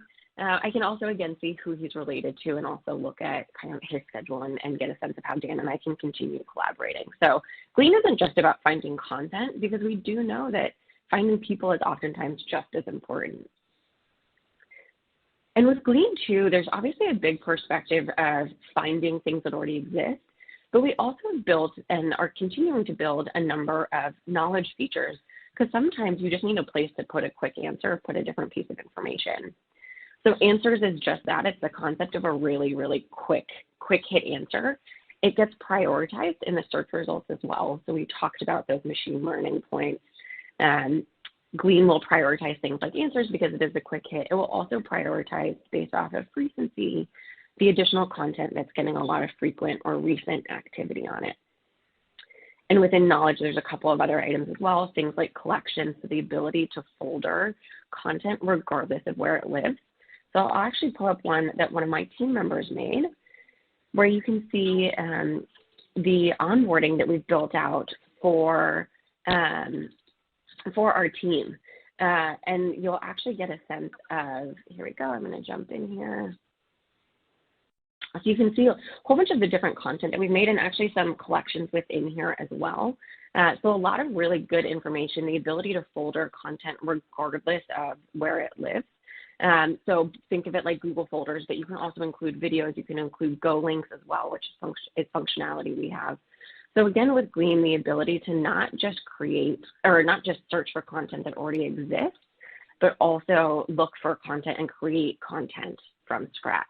So Jess, I'm going to try one last time to switch my screen here. So we're going to hope this works for a third time. Are you able to see that? You are 3 for 3, my friend. Well done. Awesome. Thank you. We'll count that as a win for the day. You got it. But so just like we saw in Glean, right, it's search that works for today's team. The ability to search across all those applications, get those personalized answers quickly. Again, you're seeing here content living across different platforms, those answers as well that we talked about on the right-hand side there. And it's really, again, about discovering those things you should know about, but you may not necessarily. And so really importantly, the ability to find people. Again, here's an example of an answer actually on the left-hand side. So this was a quick question of where's our product roadmap. I know that's one that I and my team look for consistently. So you can see we can hyperlink to additional tools in here, so quick access, but also just actually answer the question. And then again, that trending content, looking at what's happening within your organization, other folks with similar roles and responsibilities. Are you actually able to find content related to them? And Glean will pull that up for you. And it works where you work. I think really importantly, we touched on work is not necessarily in the same place that it always was before. It wasn't necessarily a turn around and tap somebody on the shoulder. It's not necessarily always an email. And so we have on the left-hand side there, Glean has a keyboard shortcut such that you can pull up Glean query ability in a document or in a file or on a site that you're already living in. I use this one all of the time when I'm accessing new content and want to just get a quick link to share a file, for example. So I use that one a lot. And then on the right-hand side, a lot of us live in Slack these days. And so we actually have a Glean Slack bot as well where you can do 3 main things. One is get a question answered. So I imagine all of you have lovely Slack channels called like Help IT or things like that where you're getting maybe the same question about 50 times a month. So Glean can actually answer that question for you, which is fantastic. We've heard from a number of IT leaders about time savings that they're getting from that. We then also have the ability to actually create answers. So if there is a question that somebody's asked that the answer doesn't already exist in Glean, you can go ahead and just pull that up and create the answer directly in Slack. You don't have to leave. And then the final way is you can actually query content as well. So with a /Glean, you can do a search result, and that's what we're seeing here on the right-hand side. And then you can actually share it in the channel. So I use this all the time internally. If somebody is asking for a piece of content, I even use it with customers in our external Slack channel. If they're looking for something that we have the answer to in Glean, or we have the piece of content on, I'll just do that /Glean and can actually share the content with them directly. And here's just a very small subset of all the applications that we connect to. So it gives you an idea of the full preview that we have. But if you go to our website, you'll find a lot more information on all the connectors that we have. And just like we talked about, here's a little bit of a better example, right, of what that homepage can look like. So we can see dimensions, we can see my calendar. Again, below it would include things like trending. There's also even the ability for your owners of Glean to push and pin content to the homepage here. So we have a couple of customers who call it things like CEO Corner. Those really important documents that you want anybody to be able to find on a regular basis. And most importantly, and I'm sure I know we're with a group of IT leaders here, Glean is built on trust. Security is very, very important to us. This is one of the foundations of what Glean was built upon, was this concept of trust. And so we have SOC 2 Type 2 certification, obviously encryption of data, GDPR, but I think really importantly actually too, and this is kind of the key piece, is that Glean always respects the permissions of the source applications. So if I'm searching for something in Glean and a result would be there, but I don't have access to the piece of content, that piece of content will not appear in the result. So I'm not going to see it if it's not something that I should have access to. And users really do think that we've built something useful, which is fantastic. We're seeing an average of 30 to 20 searches per day, and end users are reporting 2 to 3 hours per week of time savings. We also ask a bit of an NPS style question of how would you feel if you could no longer use Glean? And about 65%, just under 65% would be very disappointed, with 18% being somewhat disappointed. But I think really importantly, it's about more than just time savings, right? It's kind of the so what. And we've been talking to a lot of end users of Glean. I've been talking to folks across different companies and different roles within their organizations to say, so what? So what are you doing with that time back? And we're seeing it fall into 2 buckets: team member impact, back to that employee experience we talked about, and then business impact. And so from a team member, we're seeing things like on that survey question of, do you have the resources needed to do your job? We have one customer who actually saw a 13 percentage point increase after launching with Glean. We also have had team members report faster onboarding times. So this was somebody on a marketing team. He actually specifically said that I use Glean at the beginning of every meeting as a new hire to get the context that I need so I can participate in the conversation, and was able to accelerate onboarding from 3 months to about a month. And then this one I personally really love. I just think it's such a wonderful perspective, but Glean was the first step in an effort to make knowledge an asset of this company rather than something that's kept to oneself. I know personally, I don't create content for it to just go live in a silo alone, right? I'm creating it for customers or for my team or others to be able to access. So really important that knowledge becomes that asset, not kind of a time suck. And then from the business impact perspective, this is where we look at kind of helping teams, hit those goals that they all have. So this was a customer support representative who cut their response time in half to customers from 40 minutes to 20 minutes because they can just find the answers quickly with Glean. Or an IT leader similar to all of you was able to put off headcount by being able to focus on the more critical projects because of time back that they're able to get with Glean. And then this one I also personally love. A software engineer was able to say, I'm able to ship code faster because I actually use my time for programming and discussion that we have enabled by Glean. And so just a sampling of some of the customers that we work with here.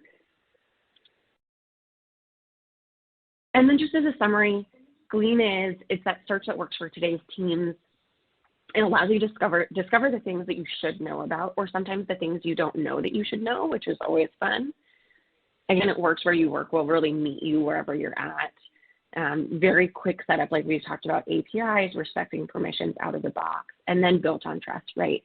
Respecting those permissions really built from a security conscious perspective. And I want to just say thank you all again. If you're ready to learn more, You can request a demo today at glean.com/demo, our website, glean.com. Also, please feel free to connect with me. I'm happy to chat with anybody one-on-one if that would be useful. Well, here we are, and let's get into some questions. Lauren, luckily I got to hear your entire presentation before I got kicked out, so that was just fascinating. Thank you so much for such a wonderful, I love all the demos, and you and I have talked about this before, but one of the things that I really love about Glean is the way that you integrate in the why behind both your solution, behind getting that time back in Employees Day, and really making that connection. And we've been talking about this a lot today, how people make business arguments for some of the solutions that are business cases for some of the solutions that they're hearing about today. And I think one of the things you do really well, Lauren, is provide folks with that argument. So thank you for that. Yeah, absolutely. Well, I think it's time to jump into a few questions here. The audience has waited long enough on the edge of their seats there. So I'm going to start with this one. Can Glean integrate with my homegrown CRM? Yes. Short answer, yes. We have a push API for custom data sources, so you're not just stuck to what's out of the box. Absolutely. Gotcha. Okay. I love that. Quick and easy answer. How about this? Is there a limit to how many apps I can connect for my team? No. Another quick, easy answer. No. So we have all the out of the box. We have the push API. We also love partnering with our customers to create new connectors. We're always wanting to add more. So if there's something that you're not seeing on the website, let's talk about it. We would love to partner together on it.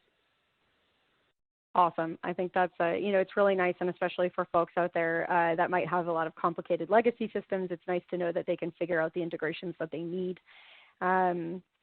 Wondering, this actually is a really interesting question, and we haven't gotten asked this yet today, so kudos to you out there. Do you have any customers who would be willing to speak to us as a reference? Yes, definitely. I'm obviously a little bit biased given my role, but I love our customers. They are amazing. So yes, we have many who would be happy to chat with folks. We obviously want to respect their time. So the ask is just, if you would like to speak with them, chat with our sales team first, go to that glean.com/demo, and then we'll get you connected to somebody. Perfect. I'm going to sneak in just one more question before we kind of bring it home here. We did get a few questions about security, and I'm wondering if you want to address that in sort of a generalized way. And as an example, one of the specific things, Nick here, wondering if Glean offers maybe a scanning service or if it would integrate with security vendors, if that's how you would approach it to kind of make sure that sensitive data is, to identify if potentially sensitive data is being found or returned in search results. It's a great question, Nick. So I will answer kind of general is like we talked about, security big there. We do actually have a couple of things that we can help with, so we can provide some things around DLP, show you where content may be overshared. So an additional point of Glean is not only, get the content to folks, but also do some discovery into where it may be overshared. So happy to chat more about it. Perfect. I love that. And I can attest, Lauren, you're an absolute pleasure to chat with. So for anyone out there that has some follow-up questions, I think that's a great kind of point of reference, as is the entire Glean team. I love saying Glean team. That never gets old for me. Lauren, I think the last thing I'll kind of end on here, is there something that really makes Glean stand out? We have a lot of people out here that are kind of looking for different solutions and what's going to work for them. What would you want them to know is sort of a key unique for Glean? Yeah, it's a great question. I think it ultimately goes back to that slide we looked at a little bit ago of the technology. Our machine learning and the AI teams that we have here are just truly best in class, heavily built. Our engineering team is heavily built to folks from Google, Meta, Uber, so all those companies that you think of when you think of really high intelligence as far as the system work.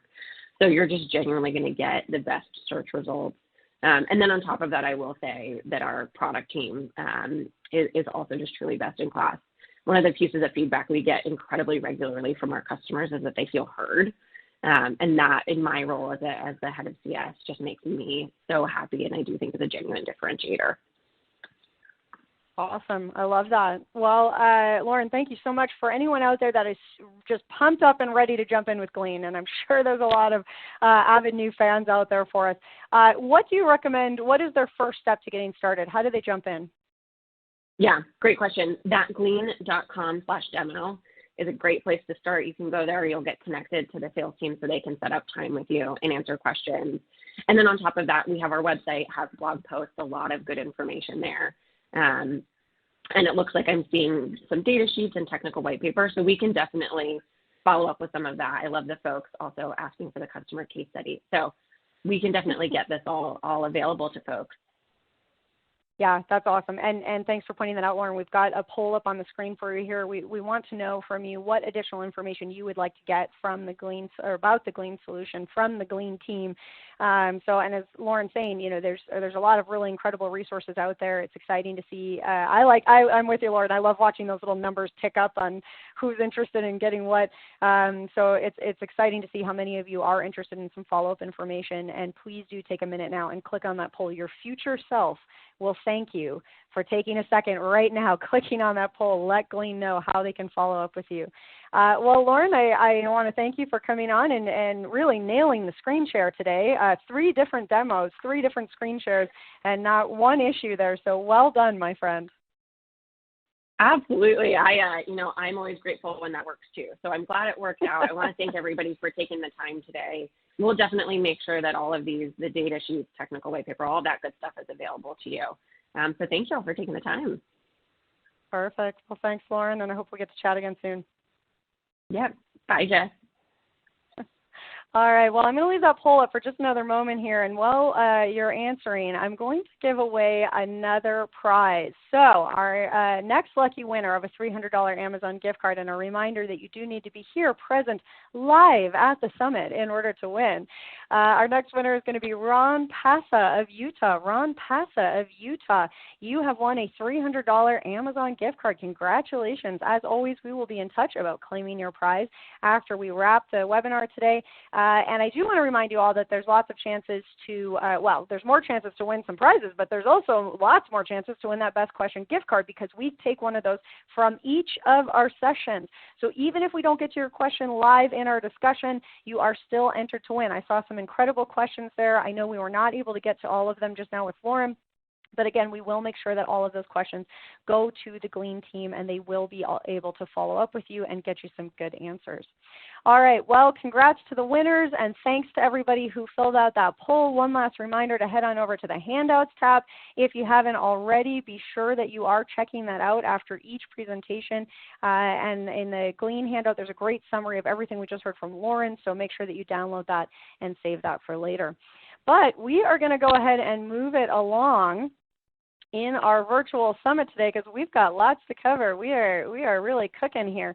So it is my pleasure to introduce you all to our next exciting presenter in today's virtual summit. We're going to hear from Ela Shard, Director Solutions Product Marketing Workforce at Okta. Ela, thank you so much for being here with us today. I'm very excited to hear from you and hear a little bit more about what's up at Okta. So I'm going to hand the mic right on over to you. Hi, everyone. My name is Ela Shard, and today we're going to talk about how IT teams can leverage identity to boost employee productivity. It's no secret.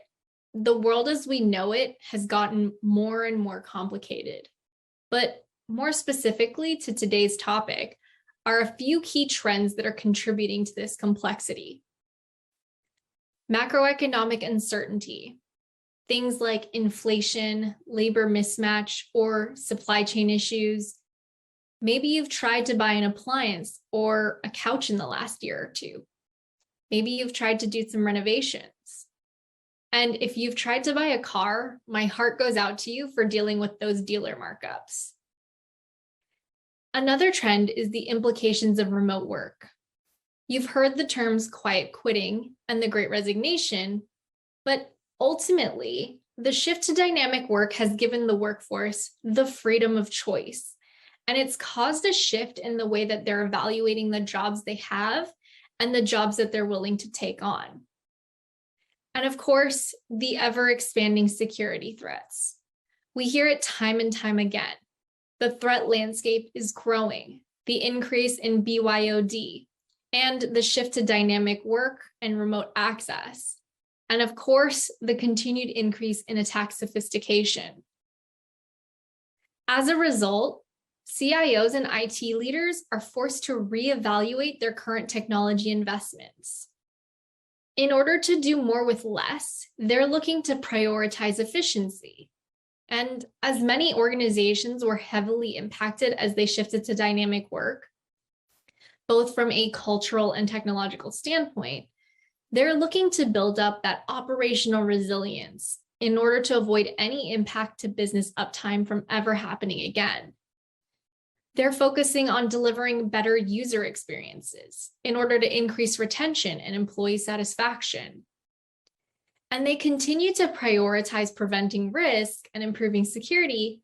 But what's changed is that they're also now focused on ensuring that these measures are not coming at the cost of a great user experience, which is an interesting challenge because, as we all know, security and good user experiences haven't really gone hand in hand historically.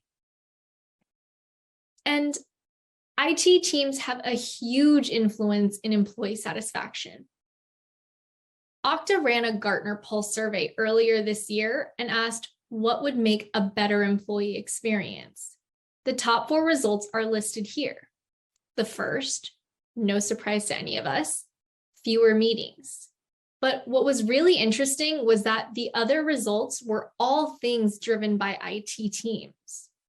Those being access to the right tools, the ability to have flexible work choices, and access to the information they need in order to do their best work. And it is so important to get this right. Organizations are at risk of losing employees if they aren't able to successfully address these issues. Adobe's 2021 State of Work report stated that 49% of workers would actually leave an organization if they were frustrated by the technology they used on a day-to-day basis.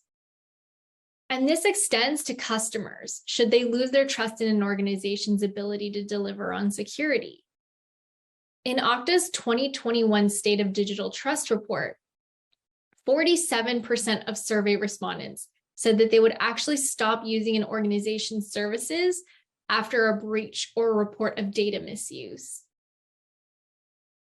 And this is happening extremely fast.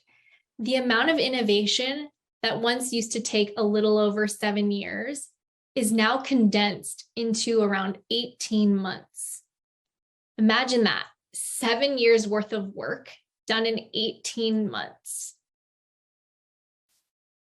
And the ability to deliver on these strategic initiatives falls on the shoulders of IT teams now more than ever.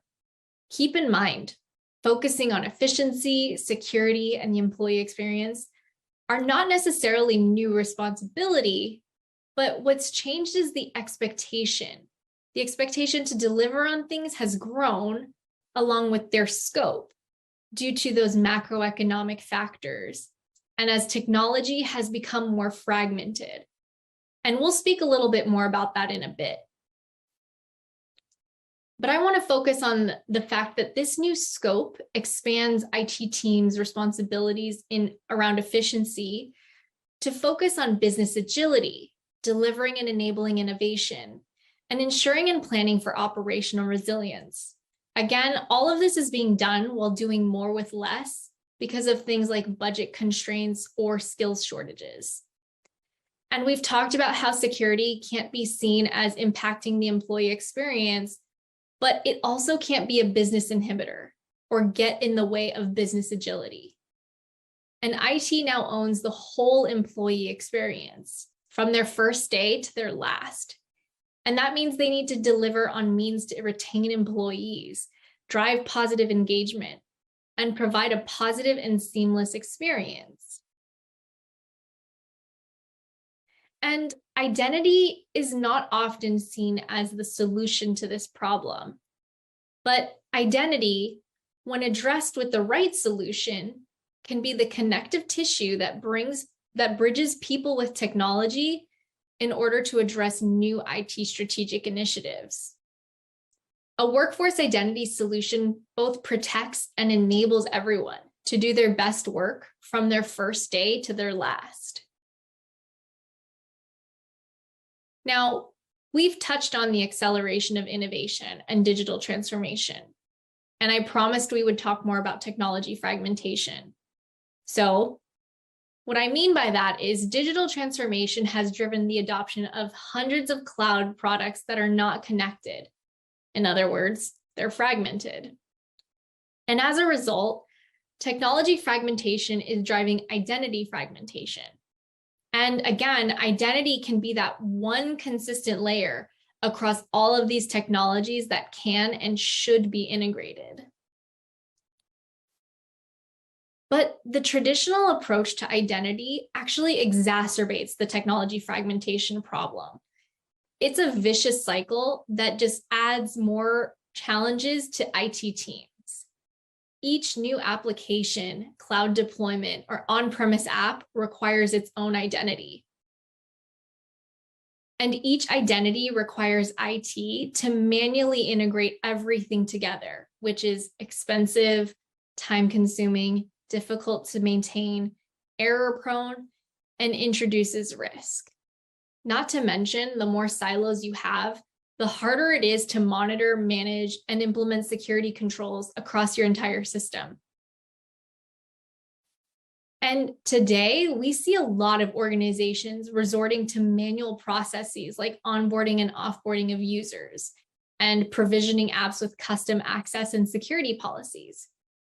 But doing this for all employees, whether they're new or existing, is complicated. It's error-prone, and which leaves organizations exposed to, frankly, avoidable security risks. And rather than creating thousands of permutations or building and deploying a homegrown integration that would really just exacerbate the problem further, identity should be that single consistent layer across the IT stack, that central integration into everything, the connective tissue that brings everything together. And doing this would help you simplify your tech stack, streamline identity and access management, drive operational efficiency through automation, and consolidate your security policies. With Okta, you can bring together siloed identity stores to help you streamline, consolidate policies, and drive efficient monitoring and reporting. And you have a single identity layer in order to consistently manage access to all of your resources, whether they be in the cloud, on-prem, the application, or infrastructure. And all of that's done in order to simplify operations by using automation to cut out those repetitive manual tasks and allow your team to focus on more business-critical initiatives. It also allows you to accelerate the adoption of cloud, bringing necessary resources to your team faster with over 7,000 pre-built integrations, so you can easily integrate with your existing tech stack or integrate with new best-of-breed technologies. And this brings all of your resources together in a single unified solution for easy management and consistent user access and security policies, for reduced risk and an improved security posture. Okta provides an identity-first approach to security, which means the right person has the right access to the right resources from the right device at the right time and is continuously authenticated and authorized. Okta enables customers to automate their most complex IT tasks easily. For example, Okta offers solutions to automate the user lifecycle with SCIM provisioning, along with a full no-code automation and identity orchestration with Okta workflows. With both out-of-the-box templates, as well as the ability to connect to and orchestrate across any API, Okta Workflows makes it easy to scale automation for any identity-related process. And with basic if this then that logic like you see here, IT teams can easily automate common tasks and connect applications across the tech stack. Example tasks include further extending user onboarding and provisioning tasks, automating just-in-time authorization for DevOps processes, and automating identity-centric security responses. We are also happy to be able to announce the launch of Okta Identity Governance for general availability. OIG is a modern IGA solution to meet today's productivity and compliance challenges, while also helping you improve your security posture. OIG is a SaaS-delivered, converged identity platform that simplifies the management of digital identity and access rights across multiple systems. This converged platform includes identity lifecycle management, a powerful low-code, no-code workflows platform, and a comprehensive identity governance solution. Now, to see how one of Okta's customers benefit from Okta Workforce Identity Cloud, let's take a look at Ongi. Ongi is a global energy solutions and services company based out of EMEA. Ongi used Okta to integrate the identities of over 150,000 employees across 24 different geographies and subsidiaries. They were able to bring 50,000 field workers online for the very first time in the history of the company. Ongi leverages Okta's directories platform to consolidate more than 100 legacy Active Directory domains into a single cloud-based identity management system. And as Ongi is often involved in M&A activity, Okta helps streamline their M&A activity, reducing the time it takes to begin collaborating with a new acquisition down to only 2 weeks.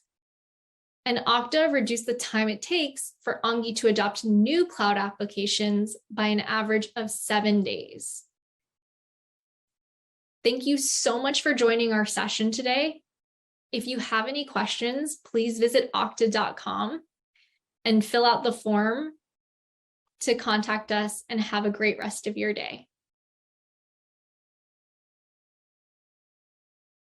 Oh, man. Well, thank you so much for being here with us and for that awesome presentation, Ela. I think all of us really enjoyed, and I could see some great questions coming in. As Ela mentioned, you are more than welcome to send questions directly to the Okta team. However, in the live chat feature, we are making sure that the Okta team is getting all of the questions that you ask. So even though we won't really have time to stop for some Q&A right now with Ela, if you asked a question, we will make sure that it gets directly to her and to the Okta team, and you'll be able to get some answers back. So that's a great way to reach out. Now, a second way to reach out is to, you guessed it, answer that poll that's on your screen there. So if you take a moment right now and click on one of those options, let Okta know what would help you get the information that you need, which option would be best for you in order to follow up and kind of dig in a little bit more to some of the information that we just got from Ela. So please do take a moment to do that. Now, I'm also going to remind you about that handouts tab. So head on over to the handouts tab, download the CIO's Guide to Identity-Driven Optimization. Really interesting read, very great follow-up to kind of everything we just went through. So download that and save that for later. Now, before we get into our next presentation, I'm going to give away some more prizes. I know you're all excited. So we're going to start with a $300 Amazon gift card, and then, folks, we are going to give away another one of those grand prizes. So get ready for that. I'm going to remind you one more time that you do need to be here, present, live at the webinar in order to win. So our next lucky winner of a $300 Amazon gift card is Topher Bear of Minnesota. Topher, that might be the most Minnesotan name I've ever heard. I love that. Topher Bear of Minnesota, you have won a $300 Amazon gift card. Up next, we have two pairs of Apple Watch Ultras, and they are going to go to Chris Tillepaw of North Carolina, and a second Apple Watch Ultra going to Andrew Schley of Iowa. Now, a reminder, folks, you do get to choose the color on that fancy new Apple Watch Ultra. Ooh, exciting. So congratulations to Chris and to Andrew on those. As always, we'll be in touch about claiming your prize after we wrap. Also, don't forget about that best question asked prize. So to everyone who asked a question just now with Okta, with Glean, with Rubric, with all of our presentations today, we will be reviewing all the questions asked. We will choose that best question, and we will follow up with you. I am seeing some fantastic questions coming in, so I know the competition is fierce. Well, speaking of fierce, I feel like that's a great transition over to our next speaker. Many of you will already know and love Maggie. I know you've seen her on previous presentations. I'm excited to have her back. So up next, our very next expert presenter in today's virtual summit is Maggie Smith, Senior Solutions Marketing Manager at Nutanix. Maggie, it's always such a pleasure to chat with you. Welcome back, and the platform is all yours. Okay, very good. Thank you very much. So welcome, everybody. Excited to hear about all these prize winners. Because I've only got 20 minutes to talk to you about the topic that I want to talk to you about today. I'm going to go fast, and I'm going to go right to our agenda and specifically the takeaways that I want you to think about as I present this material. First, we're just going to cover industry trends and what we're hearing from our customers about the complexity of a digital transformation. And that's really the heart of the topic we're going to talk about. But then we're going to talk about how IT modernization has boosted business and provided this value. And I'm going to present a report we've recently published in conjunction with IDC Research about how the Nutanix solution has contributed the business value of digital transformation into our customers' environments. Your first speaker, I really was resonating about the specific takeaway that he had is think like a CFO. And that's what our customers ask us all the time. Sure, you got great tech, but how will it help me and how will it help my organization achieve our business objectives and give value back to our customers and our stakeholders? So really that's the heart of the topic. So let's talk about trends. Digital transformation is a boon, and it's also the culprit. And this slide I'm showing it's a boon.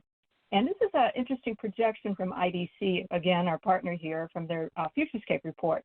They expect over 750 million applications, brand new applications, will be in market by 2026.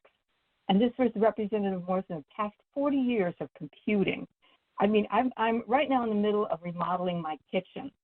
And there's an app for everything I've learned, from picking out the granite top to picking out a faucet. There is an app for everything. Everybody's introducing new applications into the market in order to get ahead and provide that value to their customers and stakeholders. But as I said, it's also a culprit. Not only is it a boon in helping get and reach new customers, but it's also a culprit because it's adding new complexity into an existing environment. So here's some interesting data points. 85% of workload placements, this includes those $750 million apps that I just talked about, will no longer be optimal when these applications are coming into market. We're here by 2027, and this is information we've gotten from Gartner. And at the same time, customers are really grappling of how and where to place these new workloads. If you don't make good decisions up front, do I put this all in the cloud? Do I put this in a hybrid cloud environment? Do I put this at the edge of my infrastructure? Where do I put these applications so it operates and performs effectively for my stakeholders and my customers? And as you can see, these are the things that our customers think about. What if I don't pick the right place to put this workload? What will happen? Well, it could lead to performance issues. It could lead to security issues and overall excessive costs. So you really need to think about how to rebalance your infrastructure for these new and emerging applications so it can use and consume what we call a common cloud platform. And that's really the heart of what we provide. So let's take a look at some of the things our customers tell us about in terms of the infrastructure challenges in adopting and getting these applications into market. Well, of course, we've got multiple customers, and they have different ways to reach us. We also have numerous initiatives, this is what our customers are telling us, that their stakeholders are asking for, setting up a new application, for instance, for a new online banking service, or making sure the portal that my patients need to reach me, I'm a doctor at this point, can reach me effectively. So it requires special skills in order to balance that environment. Some really thoughtful integration in terms of how these applications will perform, but at the same time, stepping away from these purpose-built systems that can lead to excessive costs. And what we're finding from our customers is their IT staff spends more time just balancing and managing the infrastructure to introduce these applications with less time available to think strategically and to deliver those 750 million apps that we expect to have. So these are just some of the challenges that our customers tell us on a daily basis. Now, this is our philosophy. Cloud is an operating model. It's not a destination. It's not a definition. It's an operating model that you choose in how you want to operate and deliver the value back to your stakeholders and your customers. The business outcomes that we hear over and over again is help me reduce risk, help me reduce costs, deliver my value faster, and improve it so I can report back to the CFO that we made a good investment, and to optimize for these applications that are emerging to meet my digital transformation projects. But then the problem they have in terms of they have to think about is how do I integrate back with existing technology that I've invested in? Is there a way to do that? And if I choose public cloud to deploy an application, and I know I have to have some, for compliance purposes, for legal purposes, ability to leave data behind in a private cloud setting, how do I make sure that mobility is seamless so we can manage those workloads back and forth?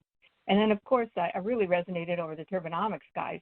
How do I make sure that the application is performing well enough to deliver that performance I need? So these are the things that our customers grapple with. And again, that's the thought that I want to leave you today. When you start to think about that optimal deployment, whether it's a public cloud setting, whether it's behind your firewall on a private cloud, at the edge, it's an operating model. And that's what you need to consider when you're delivering these applications to your stakeholders. So let's boil it down to really 4 buckets of requirements.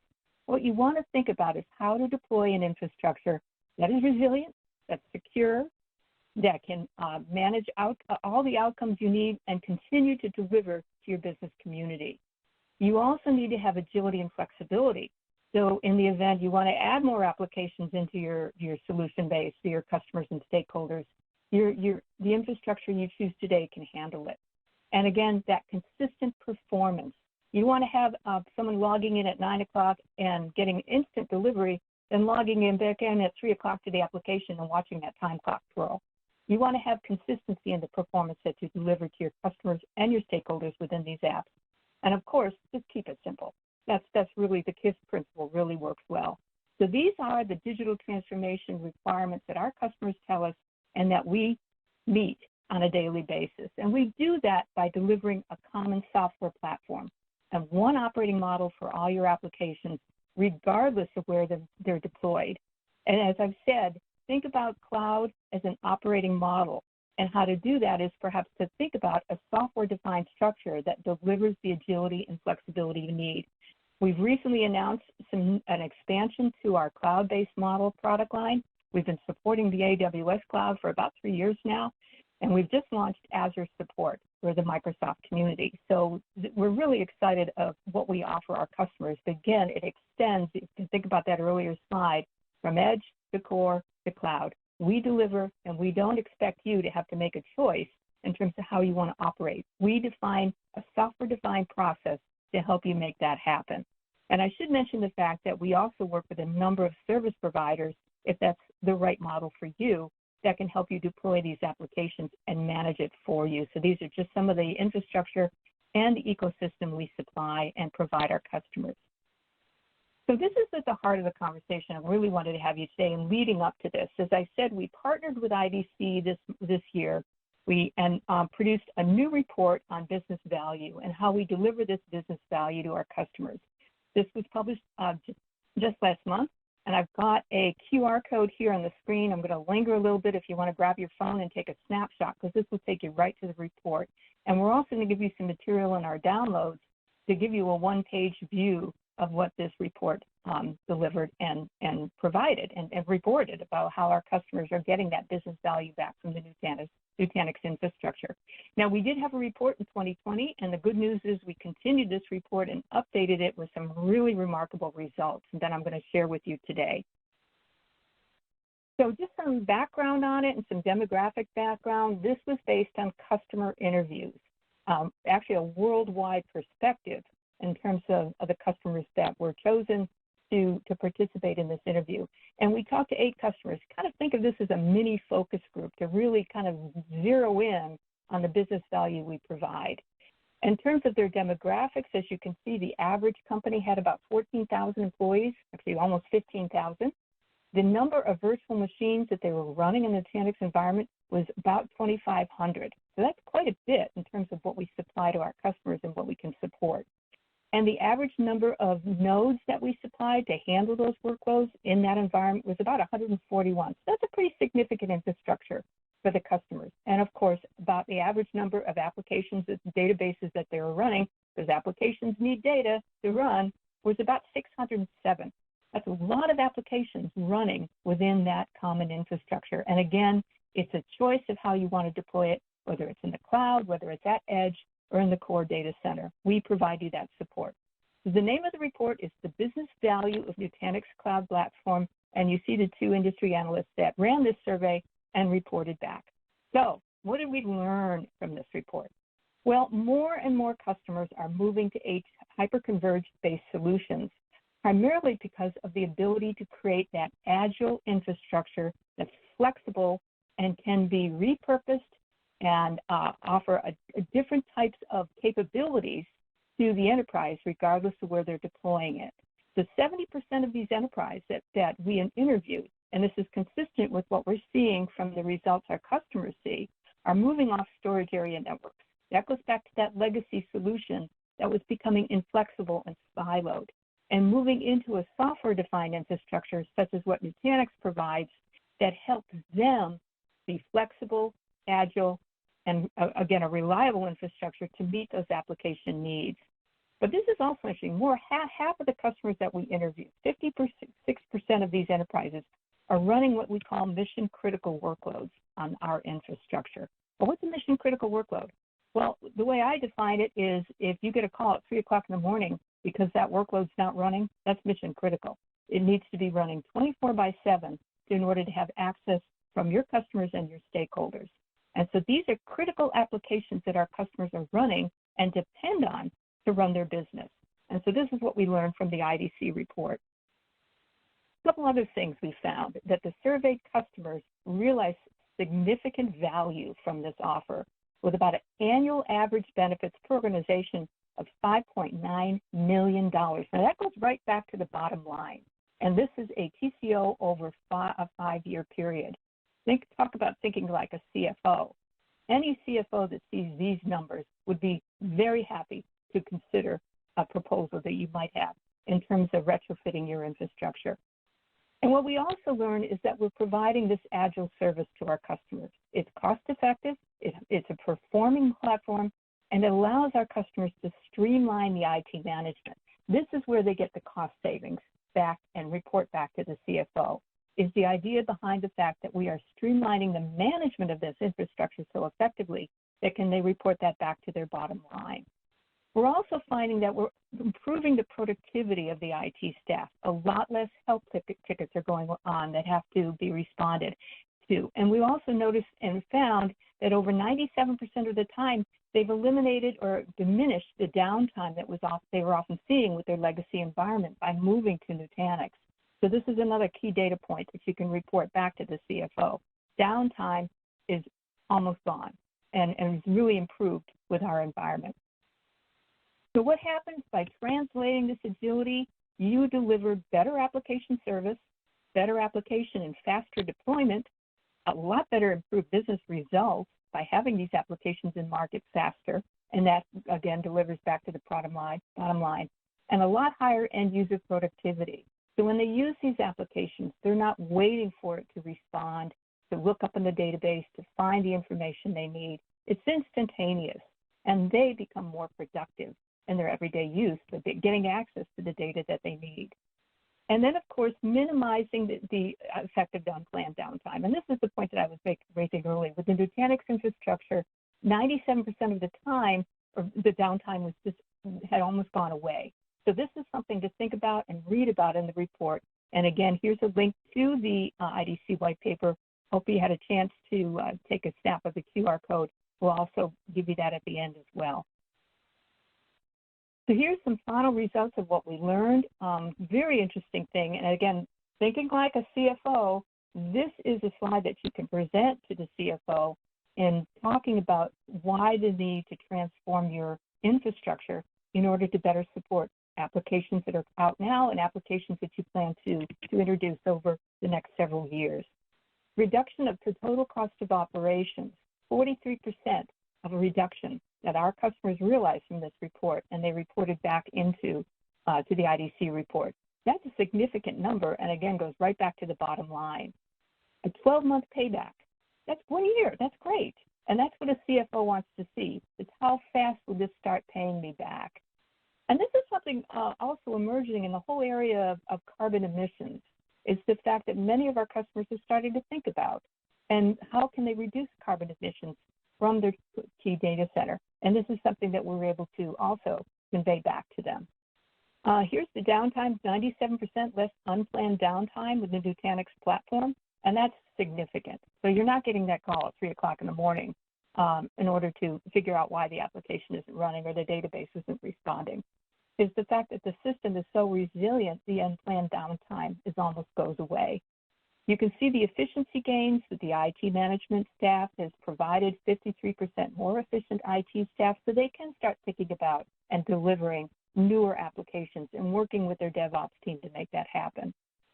And then here's what is really cool is the fact about the revenue that's gained that goes right back to the bottom line. 7.6 million of revenue either gained or protected annually. Talk about thinking like a CFO. That's numbers that you can live with and take right to the bank. So just leave you with a parting thought. As you start to think about or evolve your digital transformation, this is a direct quote from the paper. These customers really found it necessary to modernize their IT technology, again, to improve performance, to improve agility, to improve availability, and most of all, lower their costs.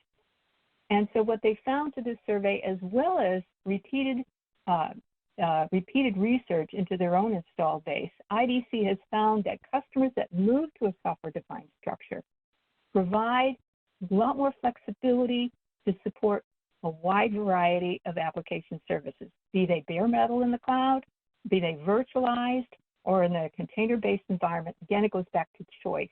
And that is everything we support in the Nutanix Cloud Platform in delivering this type of infrastructure so customers can be very effective in developing and introducing their digital journeys and introducing these new applications for their customers and their stakeholders.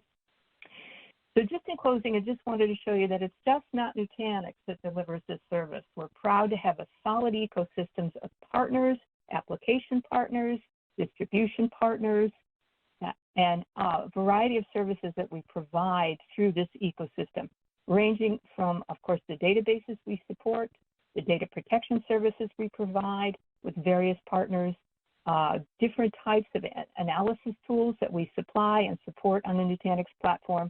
And of course, this extends anywhere from edge to core to cloud with the Nutanix platform.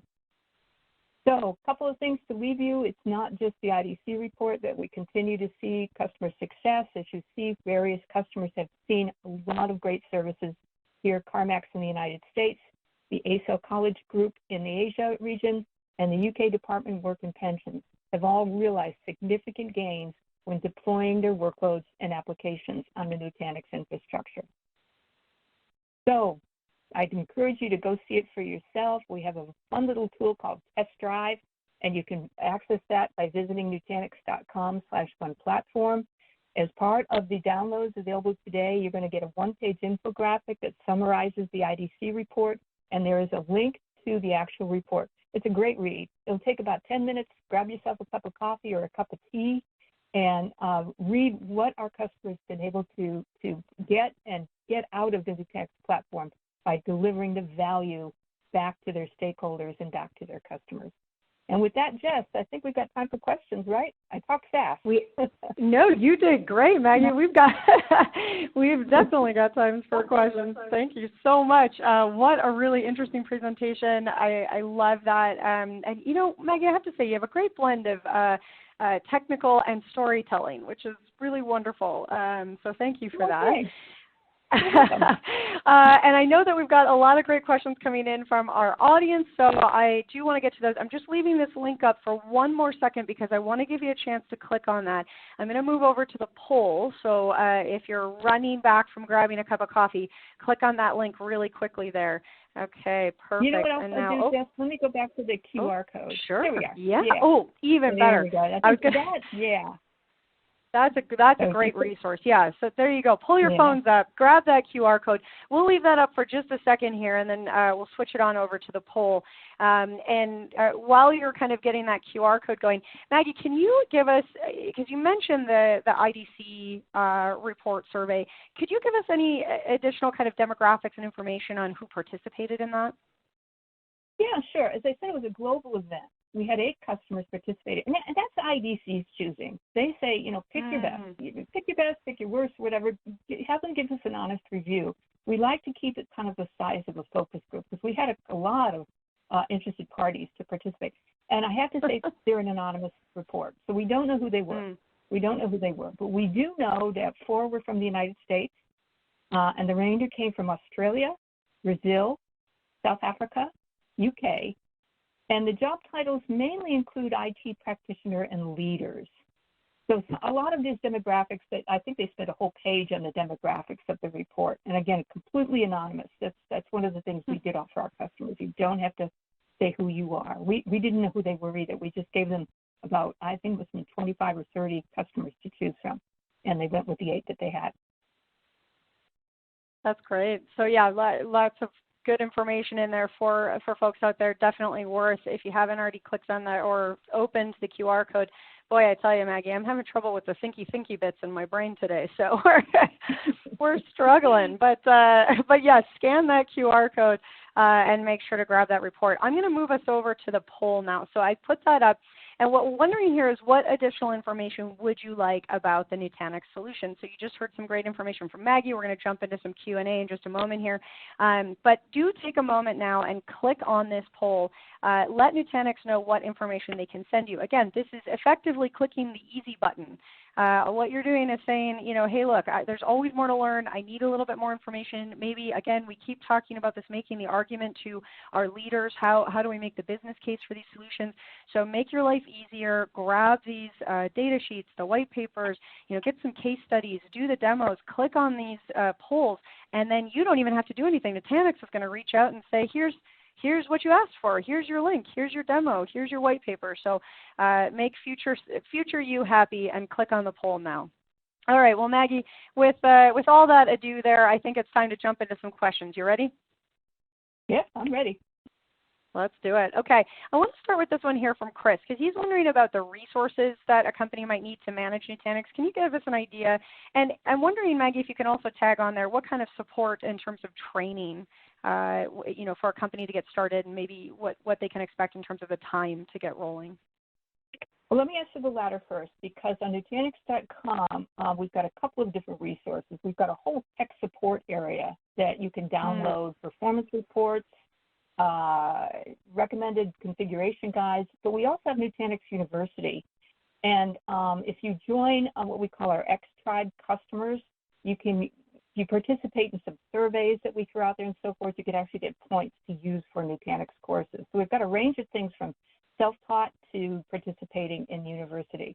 Now, in terms of the resources, it's funny because we have customers that may have a very small IT staff and use a lot of the tools we provide, because we provide so much automation in our management tools within the Nutanix Cloud Platform that it really does perform almost automatically. I've got we've had customers that have joined the company because they love working with the product so much. And so we're always delighted to have that. I've got a personal friend, we used to call him, what he called himself was the accidental DBA. And he knew SQL Server very well, but he had used it on Nutanix platform. And so they asked him to take a look at all of the databases they supported. They had Oracle supported on Nutanix, and they also had SQL Server supported Nutanix. And he became this accidental DBA in managing this environment and began to use a software tool that we provide called the Nutanix Database Service to help automate some of this. And he's one of those examples that he loved working with the technology so much, we hired him. So it's anywhere from, maybe less than 10 to 100. It really just depends on the types of applications and solutions and workloads that are being supported. Well, I love that. And actually, Maggie, you've fed in really well into another question here that I want to get to from Dan, because what he's wondering about, you were chatting about the size of some of the IT teams that you work with. So Dan's question is, are cost savings primarily seen by large enterprise customers, or could small companies still benefit proportionally on their annual spend? Oh, absolutely. And I think what IDC chose for this survey, just as an example, was some larger companies, as you saw from the demographics I posted. But CarMax isn't a big company that I showed you, nor is, and I'll go back to that slide. Let's see, we'll go back. Can I go back? Oh, yeah, I don't know. Should be able to just double click. Yeah, CarMax isn't a big company. In fact, they're pretty much online. I think they're a used car salesperson. They basically have a used car online. You go in, you can choose what you want and so forth. And the ESSO College Group isn't very large either.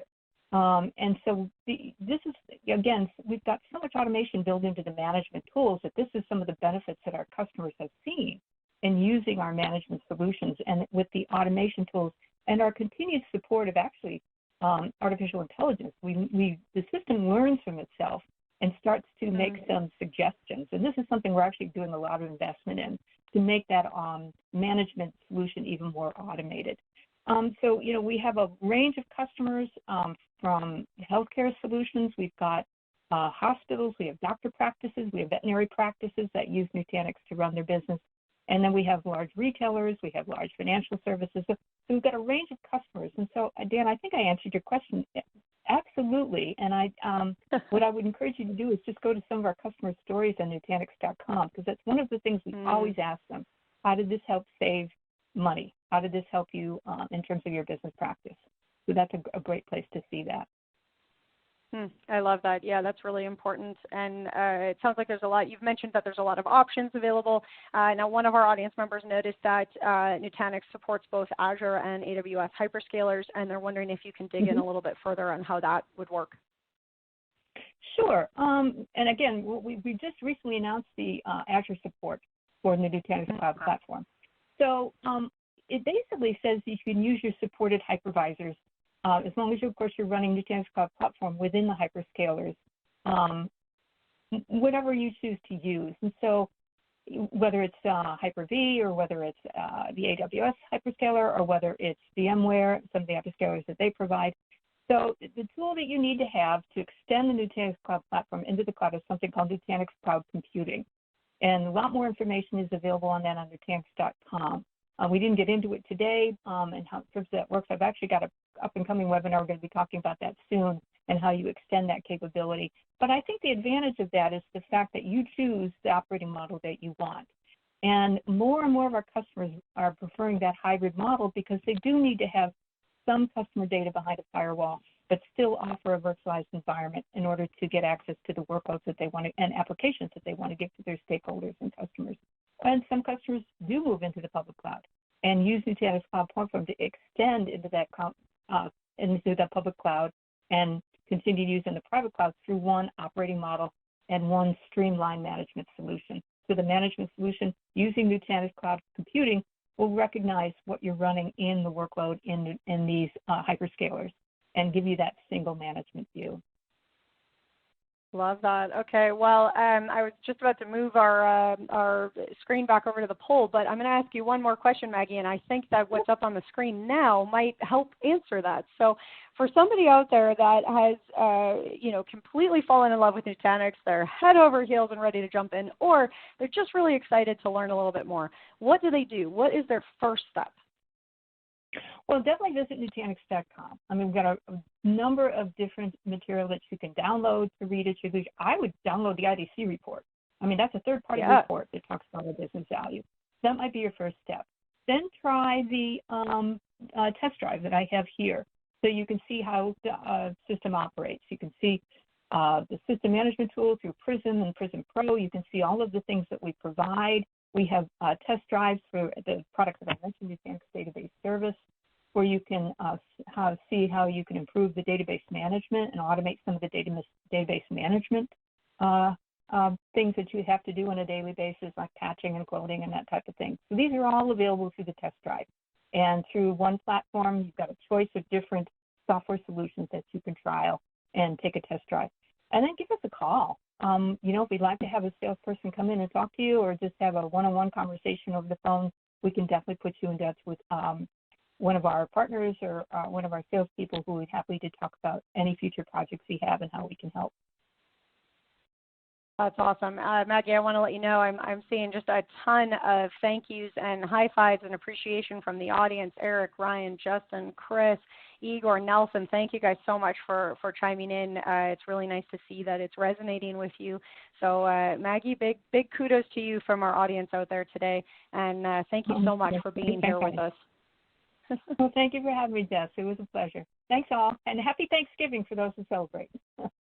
There you go. Yes. I forgot about that. That's next week. Oh, my goodness. That's next week. Yes. I'm going to start basting a turkey or something. Thanks, Maggie. Really appreciate your time today. Okay. Thank you. Bye-bye. All right. And so everyone out there in the audience, yes, Justin says Happy Turkey Day. I did forget that was happening. I live in Canada now, so we celebrated like a month ago. So I'm very confused about where I'm from these days. Anyways, thank you so much again to Maggie and to Nutanix for that incredible presentation. And I'm going to just really quickly throw that poll up there again, give you guys all one last chance to let us know how you would like to follow up with Nutanix. So please do, if you haven't already, take a second now and click on that poll. And again, it's just a great way to make sure that you get the information you want. I will also remind you to head on over to the Handouts tab and make sure that you've gotten that executive summary on the business value of a Nutanix cloud platform. And be sure to get that IDC report. What an interesting resource that is.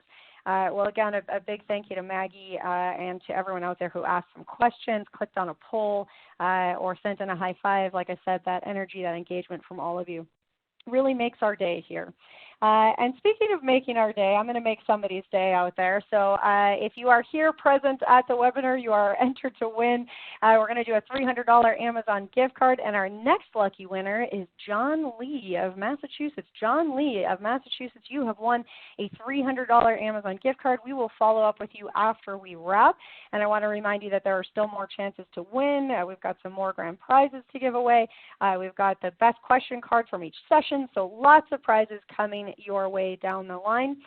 But for now, we're going to go ahead and keep zipping along in our presentations because we have another exciting one lined up for you. It is my pleasure to introduce you all to someone that you've probably seen on our Summit's EcoCast, MegaCast before, so you know you're in for a treat. We're going to hear from Andrew Silva, Technical Marketing Manager here at Zerto.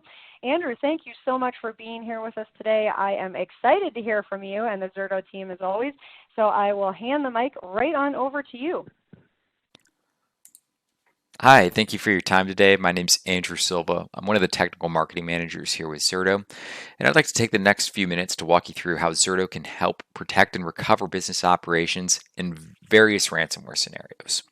Before we dive in to all of that great stuff with the ransomware, I want to give a little bit of a background about Zerto, give a high-level review of all of the components and the architectures that are really going to make these ransomware recovery scenarios a little bit more impactful, so you can see how Zerto does that.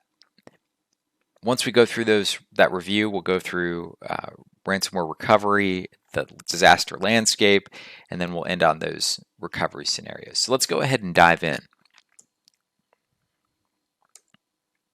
So what is Zerto, right? For those of you who aren't familiar with Zerto, to bring it as simple as possible, Zerto is, in a nutshell, is a cyber resilience tool that can help organizations recover from ransomware, various disasters, and help you move your data where you need it, when you need it, whether that's moving from on-premise to, your production data center, to a private cloud, to a public cloud, or to multiple clouds. We can provide capabilities to be able to do that. And we're able to do that based off a foundation of continuous data protection. So what do I mean by continuous data protection? So Zerto's true continuous data protection is really made up of three technical pillars, and I will dive into those in just a second. The first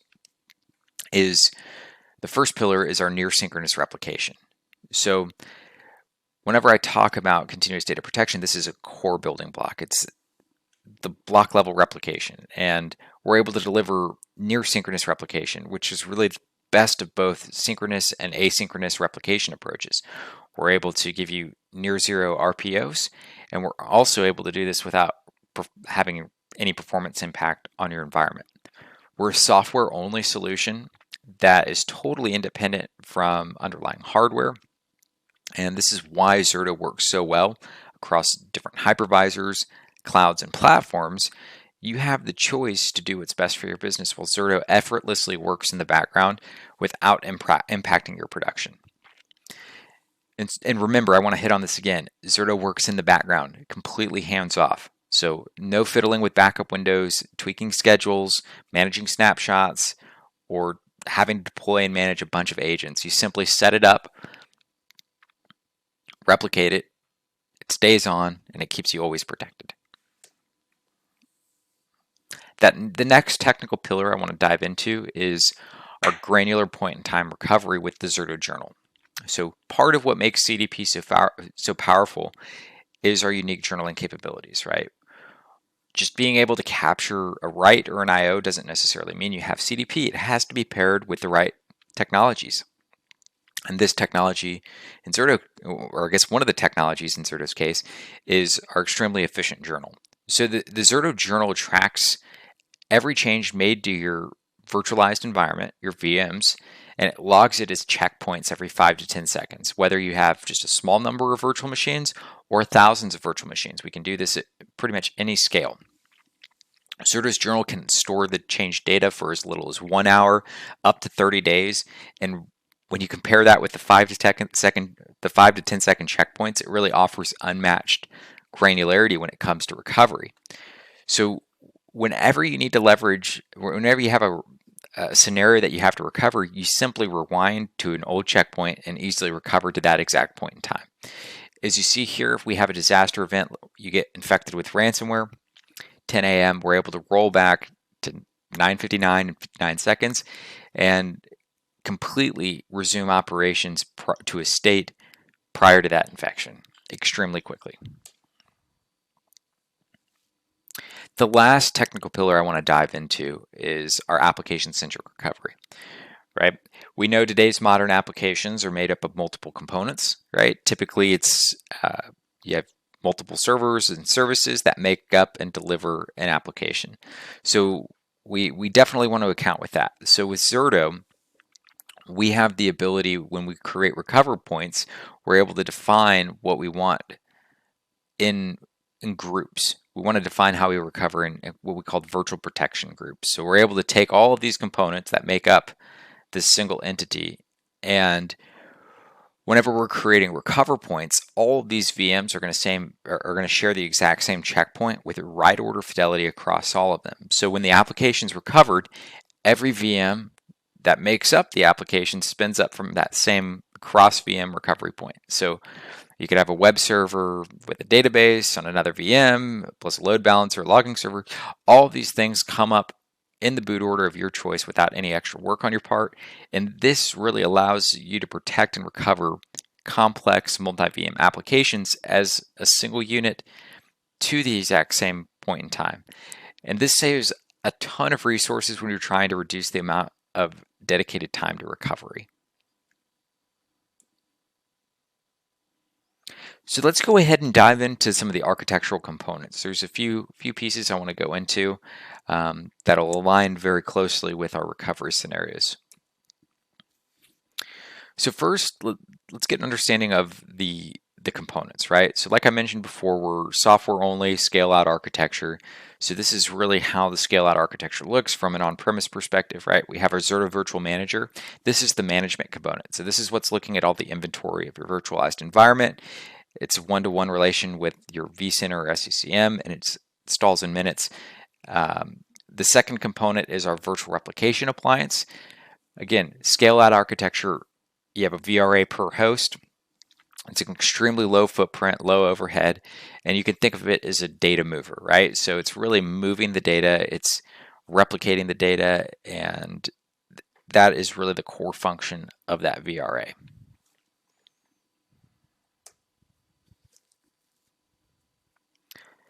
This is the cloud native architecture, right? So when we're talking about what this looks like in maybe an AWS or a public cloud, right? We have a Zerto cloud appliance, which is really combining the data movement functionalities and the management functionalities as a single entity. The second component is we're leveraging some of the native APIs that are available in the public clouds as well. We're combining those to be able to provide some of that orchestration capabilities within these cloud environments as well. So this architecture right here, right, just like that very first slide, we have our ZVM and VRA, right? The third component at the bottom, that's our journal. So the VRA does handle that replication of the journal, or of the data to the journal. And what we're also able to do is we're able to do a kind of a point-in-time copy of our journal and store that at an offsite S3 object store and leverage the S3 object block functionalities to make that immutable and unchangeable. And this would be our long-term retention architecture for just taking that point-in-time copy and storing it. This would be our disaster recovery architecture. So, our disaster recovery architecture, right? It's not going to be cloud. You'll just have point A, point B. You have our ZVM at both sites. We have our VRA that's handling the replication between the sites, and then we have our journal at the secondary site where we would recover to in case that production site ever went down.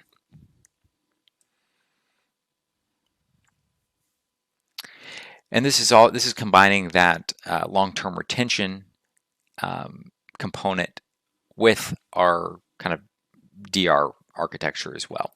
So just like that previous slide, we have the replication capabilities happening between our production and DR. We're having the journal, we're having those blocks replicated to the journal at both sites. We're doing local replication, but then what we're doing is we're taking a point-in-time copy of both sites of both journals, and we're storing those to an offsite S3 repository. And we're leveraging an object block. So this is really another kind of a best practice architecture. So let's dive into ransomware recovery, right?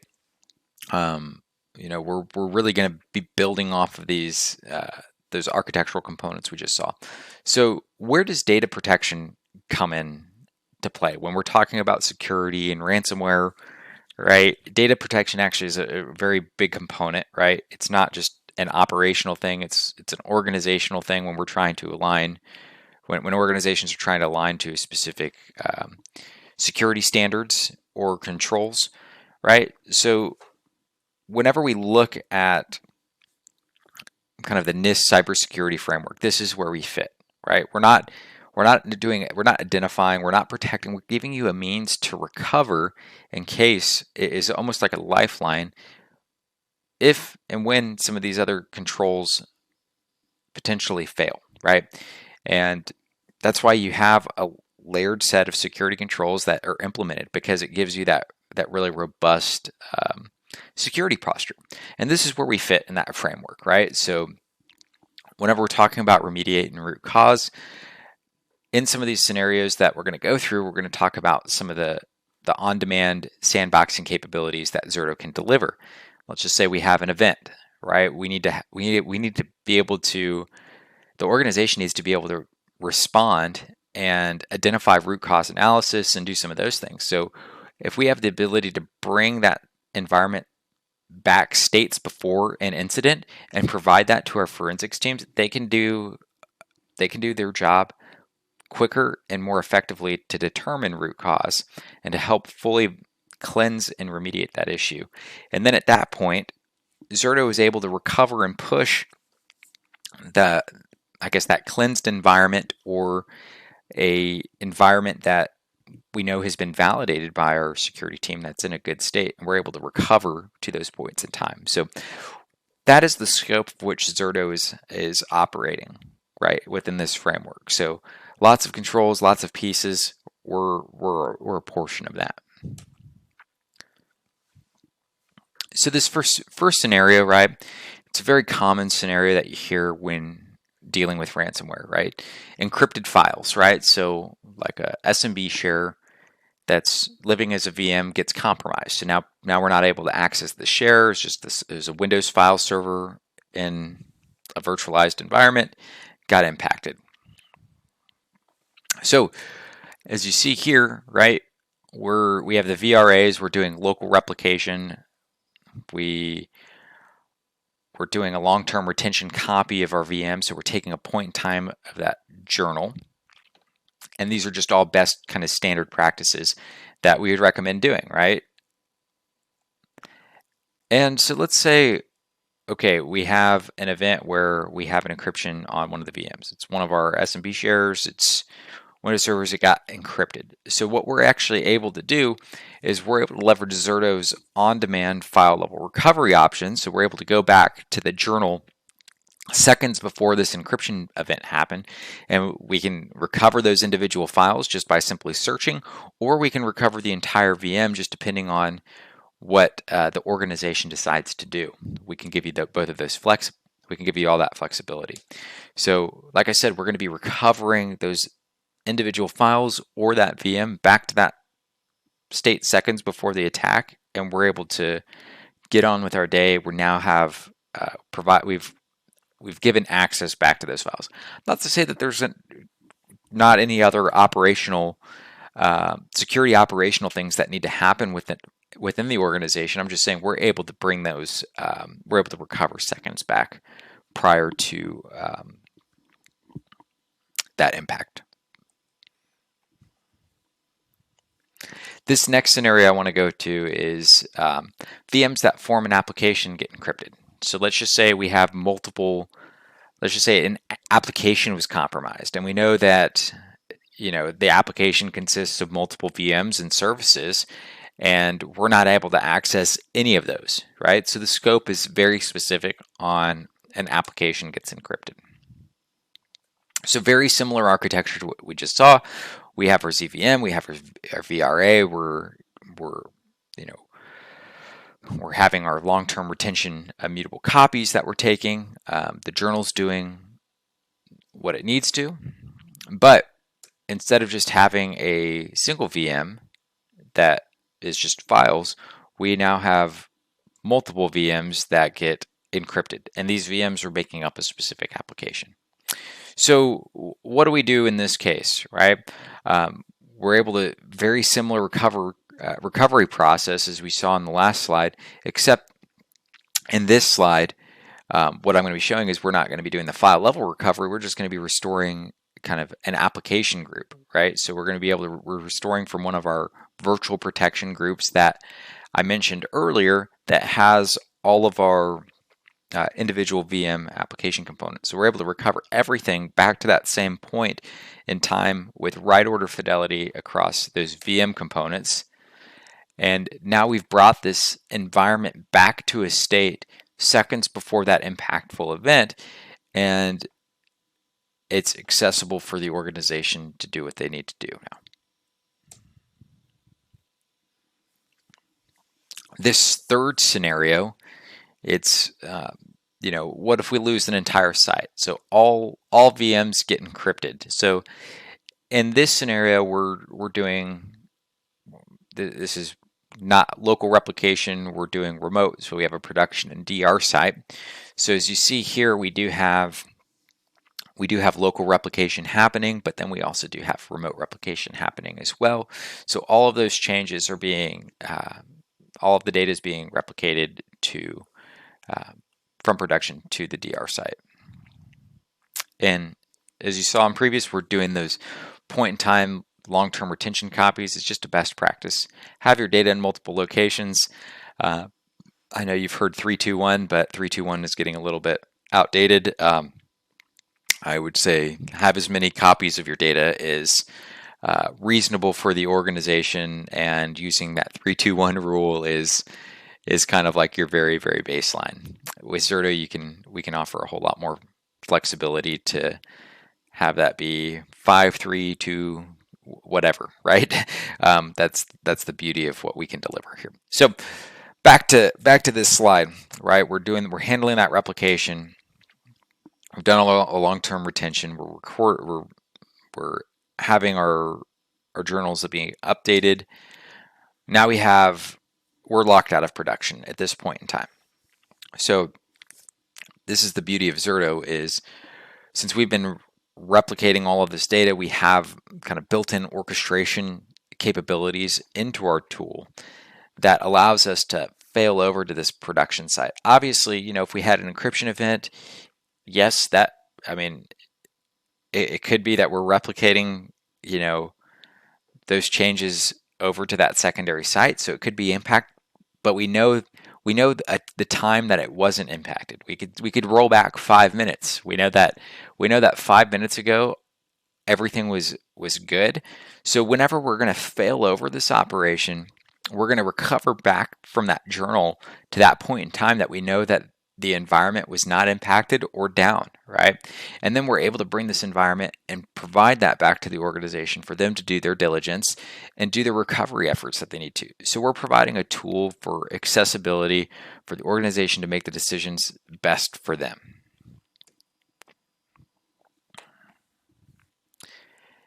This fourth scenario, right? This is a fun one, right? What if we have stretched data centers, right? Let's just say we have production in DR, but part of the production workloads work at DR, because that never happens, right? We never have things working in production at DR.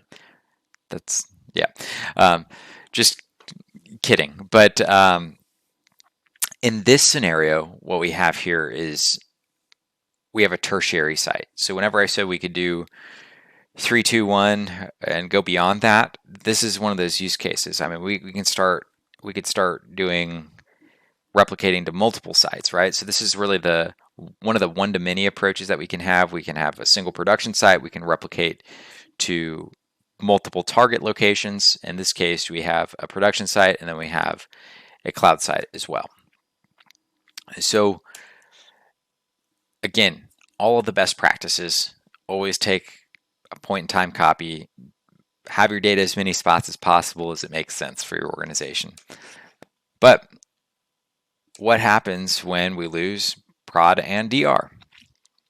All of this fun stuff. Luckily, we have our tertiary site, right? So this is just really more of the resiliency piece. We're a resiliency tool. We're providing capability to move your data where you need it, when you need it, so you can have that level of resiliency. So just how you would recover for your production DR site, it's very similar process. We're now accessing that Zerto cloud appliance is the management functionality, and we're able to go back to that journal, and we're able to recover those VMs to that point in time prior to know we had that impactful event that was at our production in DR. Whether we know that impact was seconds, or minutes, or even an hour prior, we have the ability to roll you back to that specific point in time that makes sense for your organization. And this is a fun one, right? All hope is lost. It's not quite all lost, but pretty close. If you had some infrastructure managers or engineers or administrators, they would probably think all hope is lost, but it's not. So what happens if we lose everything, essentially, right? What if we lose our production, our DR, and our cloud DR site? It's all infected. The DR sites were actually running more production than we thought, and because of that, we've now compromised multiple environments. So we have a ransomware, again, always going to do the VM long-term retention copy. And this is actually very important in this specific scenario that we're going to see here, because we are doing those long-term retention point-in-time copies, and they're written as immutable, leveraging that object lock capability. So what happens when we lose all 3 sites? We've had the journal writing everything and saving changes to production and both DR sites. This is really where our long-term retention immutable copy comes into play, right? So since we've stored a copy a point-in-time copy of that journal, we're now able to leverage that immutable copy to help us recover. So what does this recovery look like? It doesn't look fun, right? This is all hope is lost. We've lost everything. Here is our lifeline, right? Luckily, we've had that immutable copy. We're going to have to build a recovery site in this case. There's no ifs, ands, or buts around it. If you lose everything, you're rebuilding a recovery site. So we have our hosts, we have our storage. We're spinning up from specific points in time. We're deploying the infrastructure, the VRA components. We're relinking those VRA components to that mutable copy, but now we're able to recover. And because we're not dependent on hardware, this is another big thing, right? If we lost everything at a site, right, and we're dependent on hardware, it's going to be a little bit more difficult. And I guess hardware from, purpose-built type solutions, right? It's going to make things more difficult to recover. If we need to get another one of those appliances, that's going to be the time that it takes to help with that recoverability. With Zerto, again, software only, so we're able to deploy this extremely quickly, relink back to our S3 object store, and we're able to bring those VMs from that long-term retention copy to a state. Yes, in this scenario, right, it's not ideal.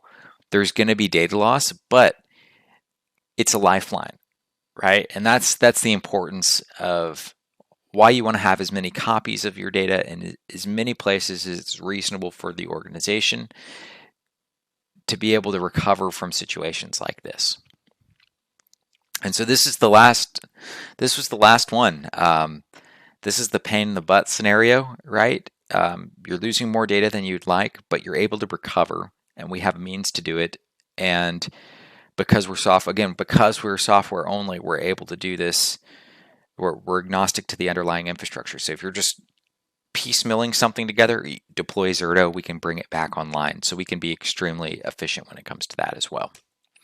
So I'd like to thank you for your time today. I know I'm going a little bit over, so thank you for bearing with me. If you have any Q&A, we can definitely follow up with you after this call. So again, thank you so much for your time. Take care.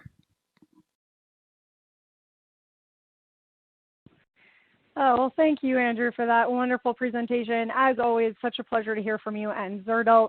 And as Andrew mentioned there, we did decide that we wanted to go a little bit long on the content because there was a lot to cover. So we're not leaving a lot of time for Q&A. Now, that said, the Zerto team is here answering some questions on live chat. So we're going to keep that rolling for a little bit longer. And as Andrew mentioned, we will make sure that any questions that the team doesn't get to over live chat today do get sent on to the Zerto team. So you will get some answers back to those. So please do keep those questions coming in.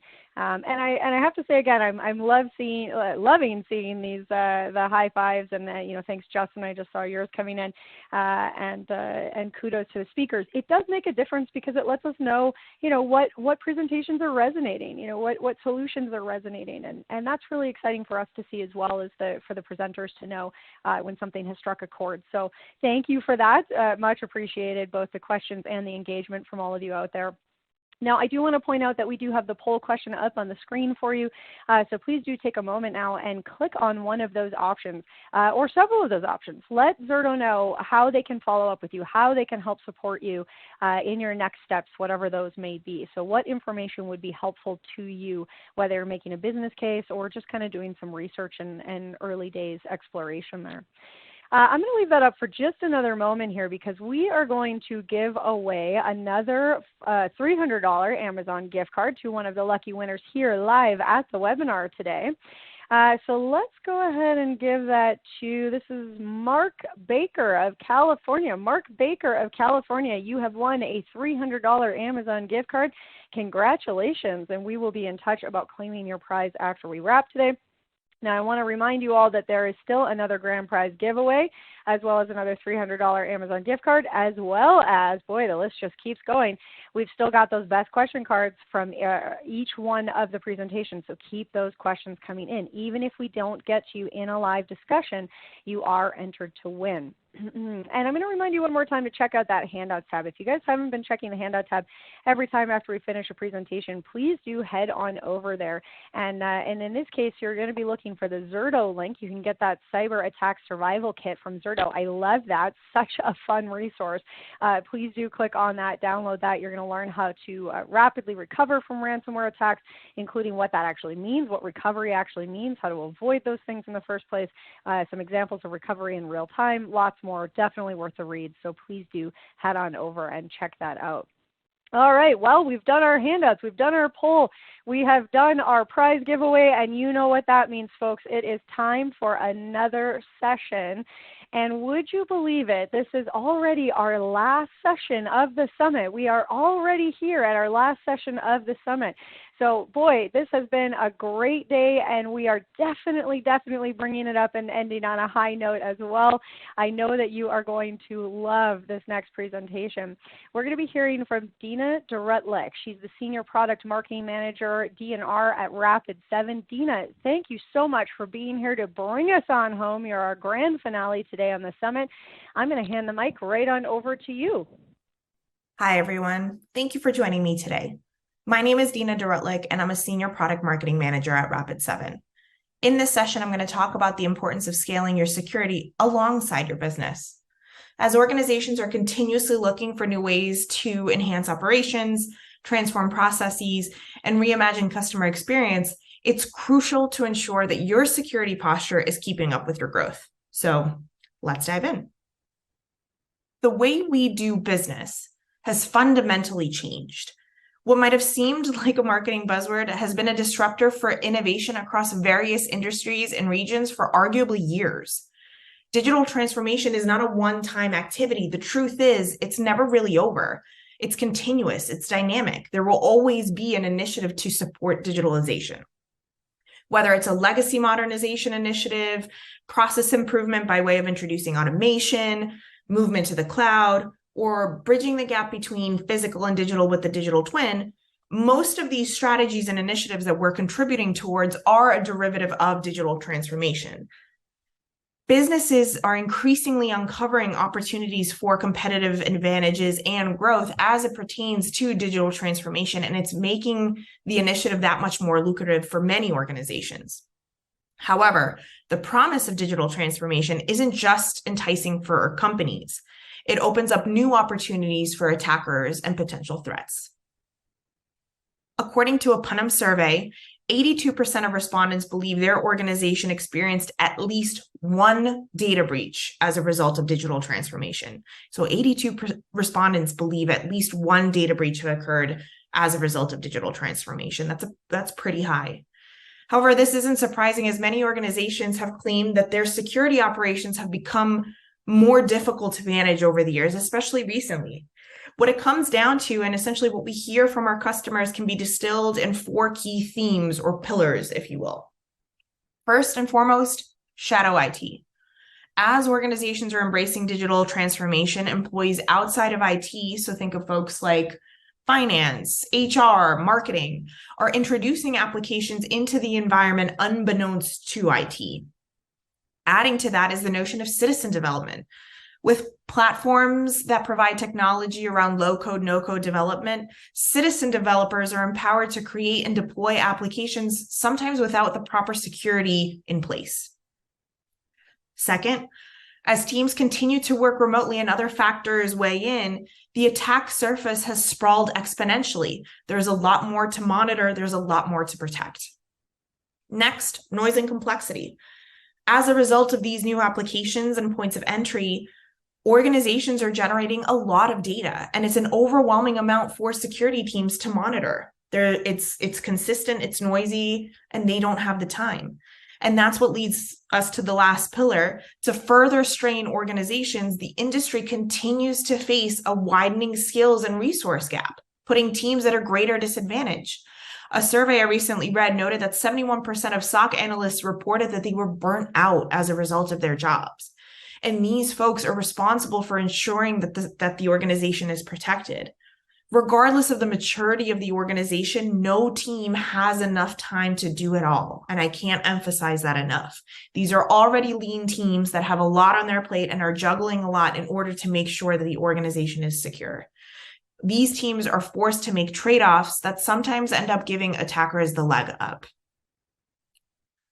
With time being amongst the bigger problem for many practitioners, it's impossible to find what really matters through all the noise. In order to monitor the expanding surface, security teams need to learn and understand how new technology operates, how it integrates with processes. They need to investigate more telemetry, respond to more alerts, all while trying to get more context into how all of this fits in their setup. According to Gartner, 50% of security teams are overwhelmed by the volume of alerts that they have. And nearly half can't even look at a quarter of the alerts that come in. They just, like we said, they just don't have the time. The average number of tools is also a problem. On average, security teams have 45 tools in their arsenal, and that number doesn't shrink. It just kind of keeps growing. But what's worse is that almost 30% of these products and services aren't even used. Many teams are actually looking to consolidate their existing solutions, but they don't want to compromise the data and visibility that they get from all of them. So they're in a catch-22. And to add insult to injury, traditional approaches are actually adding to the complexity that teams are dealing with. They often tend to have long deployments, configurations, and onboarding cycles that take teams away from actual detection and response. There are too many disparate systems that leave teams context switching all day, or the solution promised to bring data all together, but it actually just brings a lot of noise in one place, and they tend not to be scalable. They also provide numerous false positive and alerts with no context that lead teams down dead ends, and they can't effectively go against threats. And last but not least, a lack of ability to streamline response. This gives attackers more time to carry out their mission uninterrupted. But what if it could be different?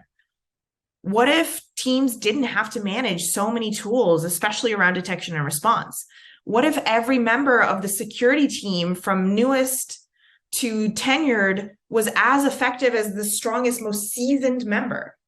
What if you could cut the overwhelming false positives and speed up your response time? An extended detection and response approach can help you get a more holistic view of your environment and enable your team to work more efficiently. Forrester defines extended detection and response, or XDR, as the evolution of endpoint detection and response, where it's a cloud-native platform that optimizes threat detection, investigation, response, and hunting in real time with scalability and opportunities for automation.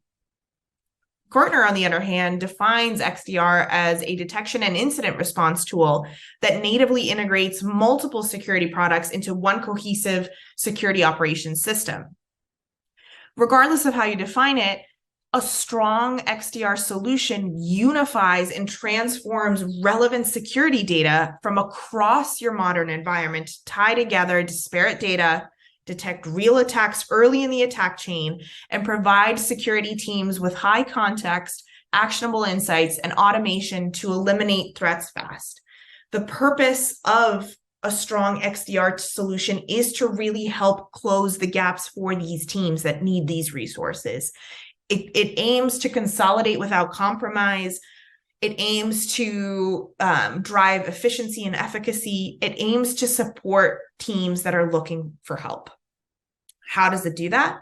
Well, XDR closes the gap and addresses the challenges as we spoke about earlier directly. So first and foremost, provides a complete overview and coverage of the modern environment, whether that's the cloud, on-prem, or a combination of both. It enables high signal to noise and detections that teams can trust. And it bolsters efficiency and efficacy, like I alluded to previously, so that teams can do what they do best and protect the organization. Let's explore each one of these a little bit more closely. Environments and attack surfaces that security professionals are monitoring are dynamic and ever-changing.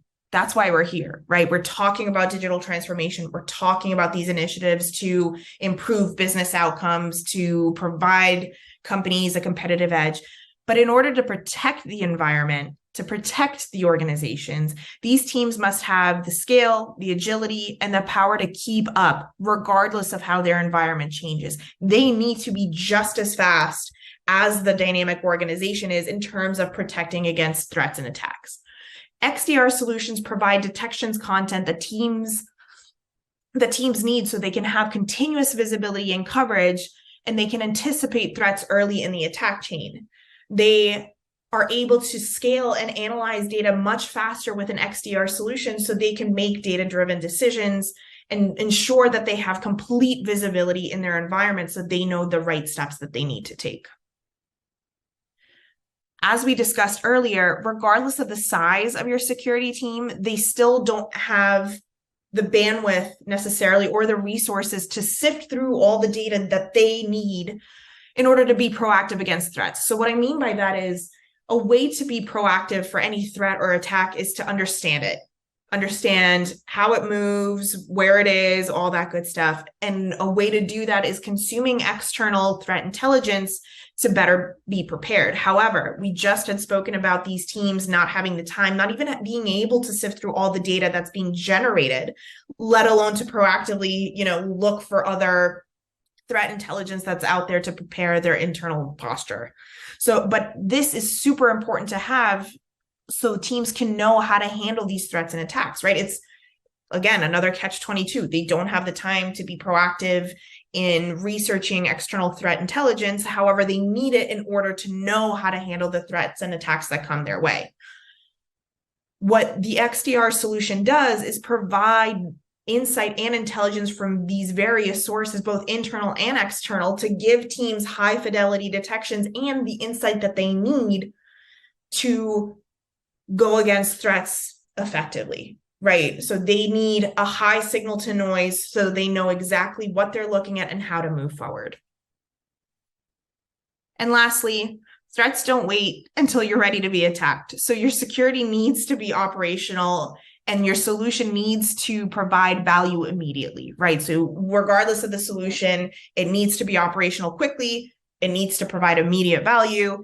And that can't come from 45 different solutions, right? So XDR provides teams the resources within one solution to be able to proactively go against these threats regardless of their tenure. A true XDR solution empowers analysts of all levels to have visibility and confidence to detect and respond to threats. And that can be from scaling back deployment times, right? Deploying within a matter of days, not months. That could be tooltips within the solution to help guide the analyst in their work. That could be the infusion of data that the solution provides, right? So true XDR solutions aim to really be designed with the analyst in mind to make sure that they're effectively closing the gaps for these teams so they can do their job. Before we wrap up, I really want to recap what we talked about today because we had little time and we went through it pretty fast. Digital transformation is a lucrative initiative that yields favorably to organizations. However, it's just as enticing for threats and attacks. Security teams need help staying ahead of potential threats, but find that the attack surface is growing very rapidly. The landscape is noisy and it's complex. And lastly, teams are lean and don't have the resources or the bandwidth to do it all. XDR solutions are meant to scale with your business to ensure that you have complete coverage and visibility across your modern environment, empowering these lean teams to do their job efficiently and effectively. They provide detections you can trust with high signal to noise, and they ensure that teams can confidently detect and respond to threats earlier in the attack chain. I do have to mention, though, not all XDR solutions are created equally. Rapid7 provides teams with high-performing modern capabilities to address these challenges that are creating slow and inefficient security operations. Rapid7's XDR, cuts the noise and the distractions and gives teams the scale, comprehensive coverage, vetted detections, and context and automation to accelerate detection and response. These are the core guiding principles of Rapid7 XDR, which enable our customers to continually level up their SecOps and focus on what matters most. So in short, our XDR solution is purpose-built to simplify SecOps while having sophisticated security and elevated outcomes. We know, as we're all here today, that digital transformation is a top priority for almost every organization, and we want to empower teams to keep up with cloud scale. So XDR coverage across your modern environment that you can trust with XDR out of the box. One of the biggest differentiators for our solution is that the trusted detections that we deliver are out of the box, and they leverage a unique community-infused and external threat intelligence view to power our threat engine that's baked in within our XDR solutions. These detections that are created from this data is actually expertly vetted in the field by our managed detection and response team. Lastly, we provide high context investigations and automations to help teams accelerate incident response and stay ahead of attackers, regardless of their tenure, right? Rapid7's XDR solution, it really is, like I said, purpose-built, and it has every analyst in mind. So deployment is streamlined, but more importantly, once you're in the tool, analysts, regardless of, their tenure, can go in and ensure that they feel confident in taking the right next steps, whether that's through the intuitive UI, out-of-the-box detections, pre-built dashboards, tooltips. We really want to make sure that your teams have the confidence to go ahead and protect the organization. With that, I want to thank you again for taking the time to join me as we talk about scaling your security alongside your business. It's been a pleasure guiding you through this conversation, and I look forward to hearing some of your questions. Thank you, and have a great rest of your day. Well, perfect. Hi there, Dina. Thank you so much for that awesome presentation. I was laughing out loud at the threats don't wait for you to be ready to attack. That's such a great point. Wouldn't it be nice if they did? Right? Like, oh, it's not a convenient time. Can you come back in 15 minutes?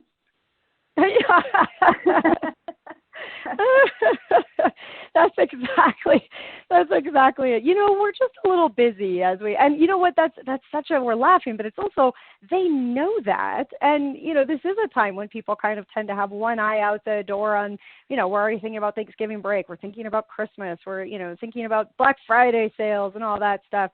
So it's, I think it is a time that we're distracted. And so of course that is going to be a time when guards are down and risk is up.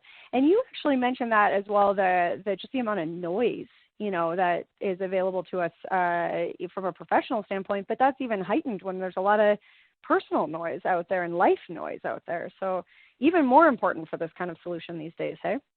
Oh, absolutely. And I think you hit the nail on the head, especially with like holidays coming up and big consumer related events. It's just, it's a fun time for us, but it's also like a vulnerable time for organizations. So all the more reason to have a robust security posture in place, to have the right tools, the right technology, the right people, to make sure that there's no weak spots kind of getting through.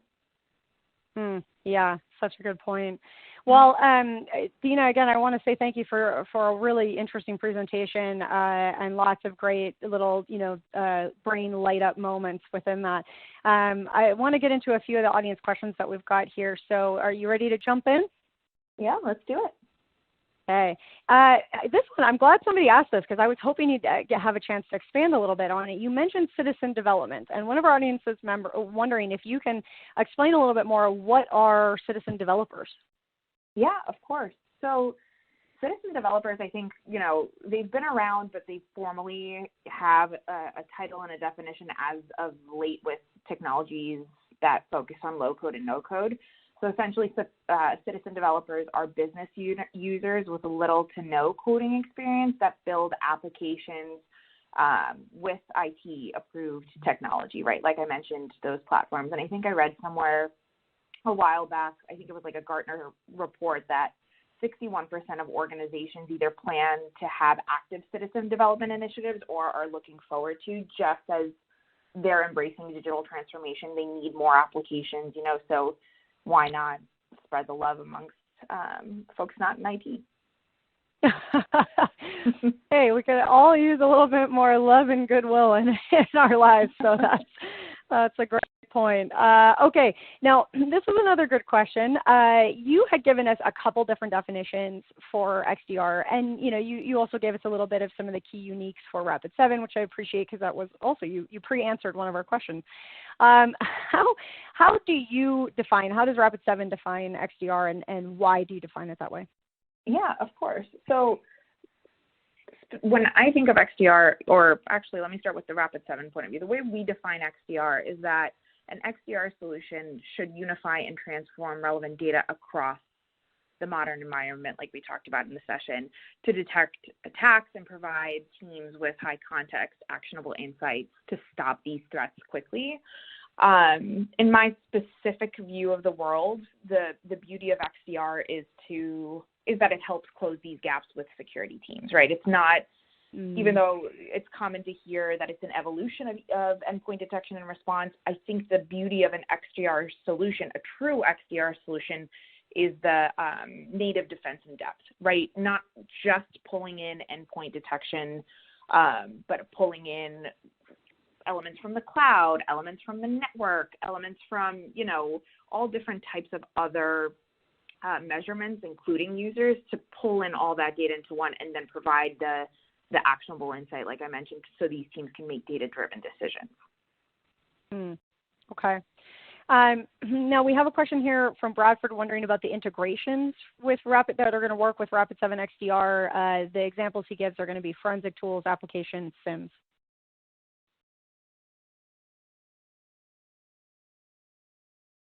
Sorry, Jeff, I lost you there. I lost you for no problem. Did you hear the question asked, or do you want me to repeat? If you don't mind, I think I heard the first part, but not the second half. No problem. So Bradford is wondering if you can address the integrations that will work with Rapid7 XDR. The specific examples he gives are forensic tools, applications, and SIMs. That's a great question. I'm happy to follow up with more detail, but our XDR solution has elements of SOAR, SIM, already kind of baked into the capability of our offering, as well as our threat command solution, which provides that external threat intel into XDR.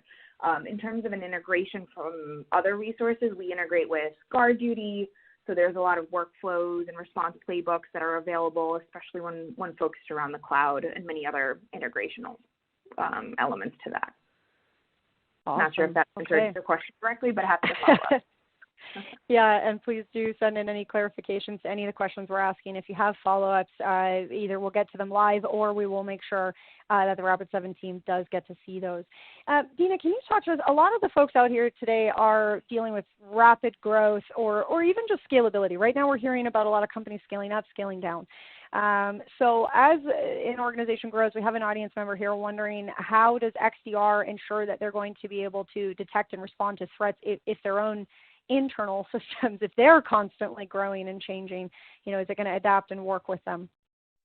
Yeah, of course. I think I alluded to this in my previous response. I think the way that XDR can ensure that scalability aspect, right, especially around detection and response, is that it really does, and I know I'm beating a dead horse here, but it really is pulling information from all these systems into one tool to give a holistic view of everything. So as, let's say, you're an on-prem company that decides to, embrace digital transformation and start dabbling in the cloud, right? Get some applications up in the cloud.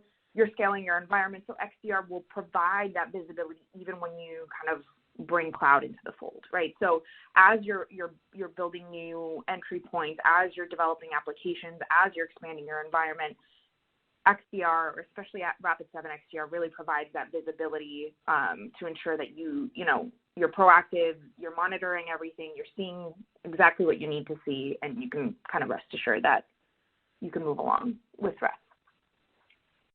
Perfect. Now, we are getting pretty close to the end of our time here, Dina. I'm going to sneak in another quick question here. I'm wondering, what information is Rapid7 leveraging in order to create the detection content? Oh, that's a really great question. So One of the really wonderful things about Rapid7 is that we have a dedicated team. We call them our TIE team, but they're our threat intelligence and detection engineering team. And they essentially create detections content that's baked into XDR through meticulous research of our open source communities. There's various security forums that they leverage. They work very closely with our own SOC MDR team. So everything that they're seeing in the field, it gets back to our TIE team that gets baked in. They leverage a lot of threat intelligence from our threat command solution. And we have a lot of projects that we work that Rapid7 contributes towards that brings in additional external information. Like I said, that's all kind of baked in. So the beauty of that is that all of these security professionals out there that really don't have time can rest assured that there's a lot of information that's put in and that dictates the detection content that's available in Rapid7 XDR. That's also expertly vetted. Love that. All right. Well, honestly, Dina, I wish we could keep chatting all day. We are going to have to wrap it up there. But before you leave us now, and for those of you who saw, geez, boy, I tell you, Dina, I'm having a day here. For those of you who have already noticed up on your screen, there's a poll question for you. There we go. Those are the words I was looking for. And what you can do is click there to let Rapid7 know how they can follow up with you. What additional information are you looking for? There's some great opportunities there for you, data sheets, tech white papers, customer case studies, demos, and more. So please do click on that poll right now and let Rapid7 know what information you're looking for wherever you're at in this research journey. Dina, besides clicking on the poll and also visiting our handouts tab, what do you recommend as kind of a first step for getting started with Rapid7? Yeah, I think two easy steps. Either one, visit our website, learn a little bit more about what we talked about today, especially around XDR and Rapid7's XDR, but also don't take my word for it. There's a lot of customer stories that folks can reference to kind of see this technology in action, but also feel free to try it for yourselves. We have a free trial for Rapid7 XDR. So if you want to see the beauty of the solution like we talked about today, feel free to sign up and test yourself. Well, that's awesome. I love that. Well, Dina, thank you again so much for being here to bring us home. You were an excellent grand finale. You really brought the heat right there at the end, and I know our audience really appreciated it. It's been a pleasure chatting with you. Yeah, likewise. Thanks again. All right, and I am going to remind you all, first and foremost, click on that poll if you haven't already on the screen. A great way to get started and kind of follow up after we wrap today. Also, head on over to that handout tab if you haven't already done that and check out the impact of XDR, or extended detection and response, in the modern SOC or SOC, depending on how you choose. What do you guys prefer, SOC or SOC? Anyways, I say SOC. This is such an interesting read. Go check it out now and save that for after we wrap. I know that it will be a great follow-up to everything that we've heard about today. Really appreciate all of your feedback in the poll as well. That's, again, a great way to get the information you need. Also lets us know what types of information is helpful for you as well, so we can make sure that we get those handouts to match. So really appreciate that. All right, well, I know what you're all waiting for. I'm going to leave this poll up just another moment here while we give away another $300 Amazon gift card. This is going to be our very last Amazon gift card of the day. And I'm going to remind you that you do need to be here, present, live at the summit in order to qualify to win. So our very last winner of a $300 Amazon gift card is Justin Polburn of North Carolina. Justin Polburn of North Carolina, you have won. And I'm going to head on over to, we've got one more grand prize giveaway. And this lucky winner, we've got three, actually, iPhone 14 Plus phones that we'll be giving away. So if you qualify for one of these, you are winning an iPhone 14 Plus, and we're going to pick three winners. So those are going to go to Seng Ting of Texas, Steve Hyde of Wisconsin, and Billy Christensen of Washington. So Seng Ting of Texas, Steve Hyde of Wisconsin, and Billy Christensen of Washington. You have all won an iPhone 14 Plus. Yes, I saw Chris is giving me a drum roll. Thanks for that, Chris. Always good to increase the drama of the prize giveaway. I'm going to go ahead and read out the full prize list because I know that there's always a request for that. So let me run through the whole list for you here. All right, we had a gift card going to Eric Baker of North Carolina, a gift card going to Tony Lynn of New Jersey, an AirPod going to Sarah Troby of Ohio, David Wendt of Michigan, and Susan Wright of Virginia, a gift card going to Ron Pasa of Utah, a gift card going to Topher Bear of Minnesota, An Apple Watch Ultra going to Chris Tilipa of North Carolina, and as well to Andrew Schley of Ohio. A gift card going to John Lee of Massachusetts, and a gift card going to Mark Baker of California, and an iPhone 14 Plus going to Seng Ting, Texas.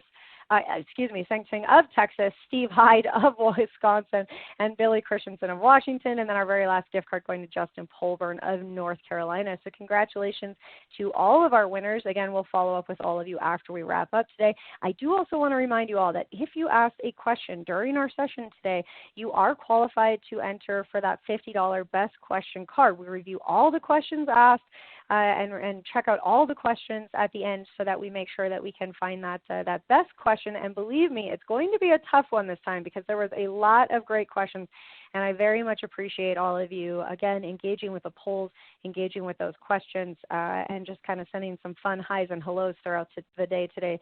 It has been an absolute pleasure chatting with you all. I'm going to go ahead and turn my camera back on. Let's go ahead and do a little bit of an outro here. All right, well, here we are at the end of our summit. And before you head out, I do want to make sure I remind you all to check out ransomware.org. You can find out everything you need to know about ransomware, how to understand, prevent, and recover, all the big important things. You know, we talk about ransomware a lot, but there are still many of us out there that have questions, we have concerns. I mean, even if you're paying attention, we are always needing to learn and evolve because the threats are always learning and evolving. So visit ransomware.org for all of that, strategies, info, tips, best practices, and expert opinions. It's got everything you need no matter where you are in your research and ransomware journey. So go check that out. Now, hey, if you are on the webinar today, you've been hanging out on the summit, really enjoying all the conversations we're having, and you think that you might like to join in on some of these conversations, we would absolutely love that. Scott, David, and I, we are here. We really want to chat with you on a summit, on an EcoCast, on a megacast, a webinar, whatever you have in mind. We want to hear from you. So reach out. You can find us via email at connect@actualtechmedia.com, and we'll get that conversation rolling and see what we can put together. All right, well, with that, on behalf of the Actual Tech Media team, I want to thank all of our incredible speakers today from Turbonomic, Rubrik, Glean, Okta, Nutanix, Zerto, and Rapid7 for making this summit possible.